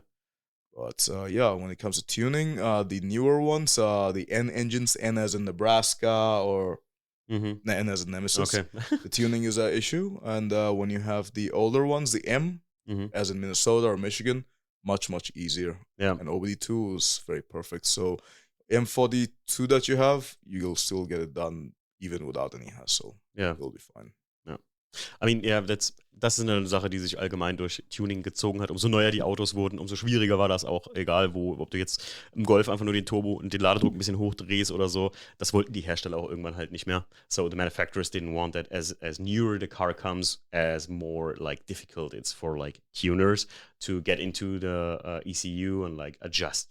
It's almost like you're buying a computer, you have all the hardware, but you cannot use it because of the software, something like this. And also they don't want you to play with it, even with some of the newer American cars. But that's the other thing I've been told by I've been told by our official tuners. They are working on a few things. They are part of a collective group, and they are working on cracking some of the codes. But the 4 cylinders are least of their priority. Unfortunately, they say in America, since they're in America, those were not available. The Nebraska 4s apparently were not available, but they're working on them. Yeah. By this end of this year, they expect some results. We'll see what happens there. Ich bin sehr, sehr gespannt auf jeden Fall, wie sich das Ganze bei mir im Auto verhalten wird. Ich bin auch voll gespannt auf den Einbau, um ganz ehrlich zu sein. Das wird für mich, also ich weiß nicht, hast du es komplett selber eingebaut, Fabian? Nee, tatsächlich nicht. Ich habe bis zum Motor rausbauen habe ich selbst gemacht und dann hat bei Premium alles weitere stattgefunden. Und ich sag dir, bei uns war es ein bisschen, wie er so schön sagt, man muss selber ein bisschen dran machen. Das Kit ist nicht einfach Plug and Play. Man muss die Halter auch mal selbst, also den Halter leicht verbiegen oder machst du einfach stumpf neu. Ja, dann ist es halt ich meine, I received the box with the M42 kit from when we had dinner. And the first thing when we came into our hangar, when you want, we can go there later, just a few minutes and see the cars. Right. Also, wir fahren später noch kurz in die Halle. And there is the box. And I was like a kid who like having Christmas presents. I looked on the brackets and I'm a technical guy. So, also ich bin ein Techniker und ich liebe das, wie die Teile alle aussehen. Und I saw on the shape, like where they have to fit, like in the manifold and everything. And I like that. Ich liebe das. Also das ganze Kit war einfach cool, also gut verpackt. And my last question on that podcast is also a very important one. Where does that logo, the spade, come from? The Ace of Spades. That's a very interesting question indeed you have there. Yeah. Ace of Spades. Well, when you look at it, any logo or any insignia, anything has been used by nations, creeds, religions, armies, you name it, even companies these days. Now, the Ace of Spades, when you look at it, is more so a triangle. The triangle is the strongest structure you can have in architecture. The strongest. Not a square, it's the triangle. Very strong base. Now, the Ace of Spades, it's a symbol of luck, some say. It's also the symbol of death and war. It's also the symbol of power. It's been used throughout history. It's a very, very, very old symbol. It's been used on cards, playing cards. I don't know the German word. I think it's pick. Peak. Pick. And it is the card that triumphs over kings, judges. It has its own destiny. It signifies power, strength. That's cool. These things really speak to me very much, and it's always been my sign. And it became the sign of the company. And it's the Ace of Spades. Nothing to do with Motorhead, though. what's a cool song? So one of my favorite By the way, songs. I remember, I think one of the names, the Harbinger, I think something came out of Iron Maiden from me and Keith. Something to do with Iron Maiden, the Harbinger. I can't remember what. It's something to do with that, I think. Just something that came to my mind. Also er sagte gerade, dass das Peak im Prinzip für Kraft, Leistung, wusste ich selber, ich habe es tatsächlich ein kleines bisschen angegoogelt, weil ich mir dachte, ich muss mir das mal angucken, ob das nachher kompliziert wird oder ob er einfach sagt, ihm gefällt es nur. Dass es wirklich für vieles steht, gerade auch für Militärränge oder so. Das gibt es auch super oft, habe ich dann tatsächlich mal erfahren, dass das nicht nur ein Spielkartensymbol ist. Und ich dachte schon, du bist, I thought you were a Motorhead-Fan, in first opinion. Meine Freunde, I'm glad that you made it here and made this podcast episode with me. I can bet that the heads of the people are like qualming. Also Before I leave, I want to say something. Yes, of course. I've been talking a little bit with Fabian, and we figured we'd like to venture into seeing the possibility of having a car club. He was telling us about how this area used to have a car club. It was very, more people gathering. This culture I mentioned early on about that keeps young people off the roads, but also brings all kinds of people. Mm-hmm. I'm not just talking about put bigger rims on your car and put some funny paint and stickers. I'm not appealing to that. Mm-hmm. But I understand everybody has their own inspired things. But something that speaks and brings people like you and me together and talk and do stuff like that. That's fun. Our passions and doing things together is controlled anarchy per se. And what you say, Fabian, to that? What's the idea? Weißt du noch, wie wir beim Essen saßen und du hast gesagt, du warst früher beim Karfreitag in Limburg? Oh ja. Glorreiche Zeit. Guck mal, wie viele da hingefahren sind, von wo überall vor allem.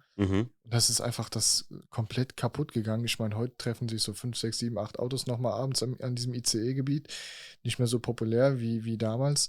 Und mit Premio hat das dann wieder so ein bisschen angefangen, dass es wieder ein bisschen Kult bekommt und dass sich auch die Leute wieder in Limburg treffen. Und man hat mehr dieses Zusammenwohlgefühl. Aber jetzt hatten wir dieses Jahr nur ein Treffen, weil es ist halt für die Jungs auch mega viel Arbeit. Der Platz, du siehst es selbst, ist nur, sag ich mal, beschränkt. Viele sehen gar nicht das Potenzial des gegenüberliegenden Platzes und deswegen haben wir uns überlegt, gestern mit ein paar Freunden dann, wie wäre es eigentlich, wenn wir genau diese Szene, die früher beim Karfreitag war, wo es mehr ein Zusammenhalt war, anstatt ein Gegeneinander, wie es teilweise jetzt ist, weil wir haben sehr viele kleine Krüppchen in Limburg, die sich dann vereinzelt irgendwo anders treffen, wieder mal ein bisschen zusammenzubringen und so eine Szene halt auch wieder aufzubauen. Und das ist momentan so der Grundgedanke, dass man dann halt auch da wieder interessante Personen wie dich kennenlernt, die dann einfach an einem vorbeilaufen und sagen, guten Tag, ich bin der Timo und weiterfliegen direkt, ja, und dein Kopf fängt an zu rattern, warum grüßt er mich jetzt überhaupt? Und genau sowas wollen wir wieder aufbauen, so Karfreitag, ja, es war echt schlimme Zeiten für die Polizei auch und Co., aber dass man das halt gesittet ablaufen lässt, ordentlich. Ja, also, aber du meinst jetzt also halt wieder sowas, oder ihr meint jetzt halt sowas wieder am Limburg ICE-Bahnhof da wieder so. Andere Plätze, so wie du mit deinem Treffen. Okay. Tatsächlich. Ich finde, das ist perfekt. Ich glaube, das ist das, was die Leute wollen. Die wollen nicht mehr auf einem normalen Parkplatz stehen, Reihe in Reihe. Du möchtest frei um das Auto rumgehen können. Du möchtest, dass die Leute frei um das Auto rumgehen können. Und genau das ist es, glaube ich, was die Leute mittlerweile, weil du tunst ja nicht nur vorne. Ja, klar. Ich glaube, es ist aber, also ich verstehe voll und ganz, was du meinst. Und ich sag dir was, ich bin durch jetzt die 5 Jahre, oder 6 Jahre fast, die Pfanne Schnee Autosport existiert, bin ich durch die verschiedensten Phasen und Ideen auch schon gegangen. Manche kennen das sogar noch, den Pfanne Schnee Autosport Midnight Club, den wir mal gründen wollten, der am Realparkplatz in Koblenz, vielleicht kennst du das auch noch, Fabian? Ja. Ähnlich wie Limburg gewesen tatsächlich, nur jedes Wochenende. Genau, Limburg, Siegen etc., das war ja gang und gäbe, dass man sich jedes Wochenende getroffen hat. Aber das macht so, wenn du dich jedes Wochenende triffst. Du kannst sowas machen, ja, aber ich muss sagen, das starb jedes Mal an der Größe und an der Unberechenbarkeit der Geschichte. Ja. Du findest verschiedene, Hyde, you can follow me? I am following. Okay. Du findest Car-Guys wie Hyde, mich, dich oder so und auch Philipp oder so. Man muss mal gucken, und ich meine das nicht aus Spaß, wenn ich sage, was der Philipp da für die Leute gemacht hat in der Nähe von Limburg, als ich da zum ersten Mal auf dem Treffen war. Erstens mal, guck mal, was es mir schon gebracht hat. Wir sitzen jetzt hier mit Hyde, Agatha und dir und haben einen spitzenmäßigen Podcast so und haben ein super geiles Abendessen zusammen gehabt und werden auf einer gewissen Ebene Freunde halt einfach. Und da muss ich sagen, wie geil das ist. Das Problem ist einfach nur, wenn du das nicht in Control hast, also und wen willst du dafür verantwortlich machen? Bei so einem losen Treffen, bei einem Car-Club oder so, wenn du jetzt einen Club oder eine Community gründest, die sich da so trifft oder die jetzt da irgendwie was macht, ist es schon was anderes. Genau. Nur, und das sage ich dir aus eigener Erfahrung, da muss sich einer drum kümmern. Ne? Da musst du halt sowas wie so eine Online-Plattform machen. Ja. Und ich kenne viele, die das schon vorhatten. Ich bin bei sowas immer voll dabei und absoluter Unterstützer. Und wenn ihr sowas machen wollt oder ihr sowas in der Art plant, bin ich sofort dabei. Ne? Also in meinem zeitlichen Ermessen, was noch so geht. Aber du musst halt immer gucken, inwiefern hältst du das tatsächlich muss da einer die Kappe aufhaben, wie man so auf Deutsch sagt. Ne? Someone has to like bring it up and regulate also like space and everything. Guck mal, beim ersten Premio-Treffen waren es ja auch, wir waren die Mitarbeiter, ein paar Freunde. Und das zweite Mal habe ich die Ref-Gang war das und die RMS eingeladen und den Philipp gefragt, ob das okay ist und der hat sich super gefreut und dann kam das durch die RMS so ein bisschen in Social Media an und dann das dritte Treffen ist komplett eskaliert. Ja. Und das ist diese Unberechenbarkeit, die du gerade eben erwähnt hast. Und das ist, deswegen sagen wir möchten eher einen Club haben, wir möchten berechenbar bleiben. There is a famous thing we did like 2 years ago. That was the classic cheesecake rally. That was just for classic cars. Maybe you saw it. It is also located next to Limburg. It's the photographing guys of Nuke. You saw that pictures? I don't think I have. I have to show you the pictures. They're very unique. Du kennst Nuke, ne? Yeah. Okay. And we did from like 20 kilometers, 25 kilometers around-ish, like 1 hour drive. We did like a rally, like a touristic rally. Okay. And it started with like 10 cars. So that was easy to keep an eye on the cars and say, okay, we just drive there and someone gets lost. Just go to the Autobahn, drive to Limburg. We will meet up there. And the second classic cheesecake rally we made it with a booklet. You have to enter a picture into it. You have like guessing games, like you drive across like a restaurant and there's like a coach on the restaurant and a Kutsche and count the horses. So the problem was the second classic cheesecake rally were 30 cars. So it was nearly not handleable for like 4 people. It's like Unterholz, like our car meetup. You have to have staff for a bigger kind of things. Like I bet when you found the car club and you make like, okay, we go to this and that point, the first day or the first meetup you do, there are like 20 cars. Good people, you get close. And they were like the hardliners. They were always keeping the inner circle of that. Yeah. Right. Second day, 30 cars. And the third time you meet up there, like Instagram, it went to social media. Like I bet there were like nearly 100 cars or something. And from 100 people, let's say the 100%, there are 3 guys that do not behave like good. And that's the point where the police comes in and that's like we're in Germany. Then it's done like in 2 weeks or something. So, das ist das große Problem einfach, dass diese öffentlichen Treffen immer, ich will gar nicht auf die Leute raus, die sich da nicht benehmen können.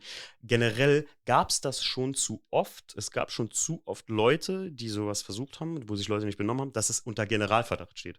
Das ist ja wie bei unserem Treffen bei Unterholz. Deswegen sage ich dir, ich bin voll dabei und so, finde ich total geil. Ich sage nur, boah, wenn du das gehandelt kriegst, bist du gut. Dann hast du 100. If you could handle that, if you can do a car club where, like in America, like when they have cars and coffee every Saturday at Huntington Beach, donut derelicts. I like to go there when I'm there. It's from the 1900s, so there was in the early days it was like a politician club of old guys, and now it's like a hot rod cars and coffee. All the people going there, also young people like we are, and so it's every Saturday. And the police coming also there, but they regulate the traffic that the people can go there. And like when it's done at 9 o'clock in the morning, 9 a.m., they regulate that the people can leave early. So the parking lot is empty then. But it's accepted. So that's the point. Generating acceptance from like the folks around and everything. So that's the And acceptance from the police and everyone, so... The law of Murphy, what can go wrong will go wrong. Yeah. So if you remove what can go wrong, it doesn't. So cars and coffee. So if you get people out before it gets sundown, and then you have alcohol, no alcohol involved. Alcohol gives you liquid courage, but in the end, I could walk the street and could be hit by a bus as soon as I leave. Yep. But I have a saying. I might leave you guys with it. I will go ahead with this, I think. I think so. But I'm crazy, I know that, everybody knows that. If you're not trying, if you're not failing, you're not even trying. Failure is the closest you'll ever get to success in life. Most people don't even try. Fail, okay, try again. But this brings a great point. I think it's not just a Limburg thing. I think it should be more broader, welcoming more people. And this car and coffee culture that you mentioned, this is a prime example of, just being able to have that. This could be something different. This is a great point, Timo. Yeah. Hyde and Fabian, I do not know if you didn't know it, but back in the days, like 2 years ago, we did regular, like before Corona, we did regular cars and coffees. Like we had a WhatsApp group, and that's a good start of it all. And maybe you brought me to that point now that we like redo it now, because we had that WhatsApp group where we said, okay, cars and coffee, date this, time this, and usually it was a time that people usually don't like. It's from like 7 in the morning to 10 in the morning. So you have like on a Sunday, you have the rest of the day, you get up early, like you're an early bird, Hyde. You will get up at 5 and like having 2 hours of working process, and then you go to the cars and coffee. For me, it was always like, as organizer of it was hard to get up. And we done it. At first, we were 8 cars. And I did it in my hometown, near to a castle. It was a nice overview. Castle. That's nice. Castle Performance. That's one of our other tuners in the USA. Castle. Yeah, nice. but Castle. Castle. You mean Castle Performance, like the city? Yeah. I follow them on Instagram.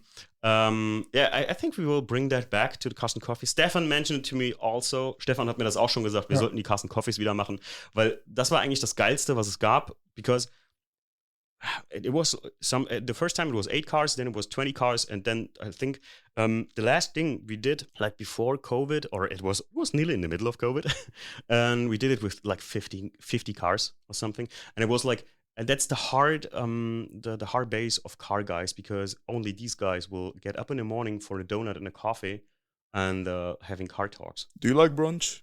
I love brunch. Do you like cars and brunch? Yeah. Why car and coffee? Why not car, coffee and brunch? Keep them until 12. Let them go after 12. Ich würde sagen, genau da sollten wir anknüpfen. Ja, ich wollte gerade sagen, da sollten wir gleich sollten wir mal angreifen. Ja. Freunde, wir haben heute extra Large Podcast gemacht, fast 2 Stunden. Mein Gott, wir wollen ja gleich noch kurz mal in die Halle, aber wir haben ja noch ein Auto hier stehen, also wir quatschen noch ein bisschen. Dafür, dass ich heute Morgen um 3 Uhr aufgestanden bin, war das schon ein strammer Tag für mich. Ich danke erstmal dir, Fabian, dass du dabei warst. Gerne. Vielen Dank. Hyde, wirklich riesenfetten Dank an dich. Pleasure to be here. We'll see how we go. That we're here and give us that big insight into Hyde Motorworks, and it's a fascinating story. Thank you. I think everyone you spoke really slow, and it was really good. I think everyone can understand that. Wonderful. And also, thank you for joining us, Agathe. Yeah. Yay. Sie ist auch noch mit hier im Raum. Vielen Dank, dass ihr zugehört habt, Leute. Und ich hoffe, ich habe ja oft den Blocker gehabt. Maybe you're the start of I started doing podcasts in English. So, hey, a language is just a language to communicate. Ja, vielleicht machen wir das doch nochmal. Ich habe ja noch ein paar Freunde in Kalifornien und so. Und vielleicht wäre das mal eine ganz gute Idee. Vielleicht habt ihr da ab und zu mal Bock drauf. Ich weiß, das ist nicht das Einfachste. Gerade wenn man morgens vielleicht ihr jetzt gerade zur Arbeit gefahren seid und sagt, Digga, mir raucht die Birne, Alter. Jetzt muss ich hier den ganzen Tag Englisch mir reinziehen. Bin ja nicht in der Schule. Aber ich habe mir vielleicht noch was einfallen lassen. Habe gleich eine kleine Idee.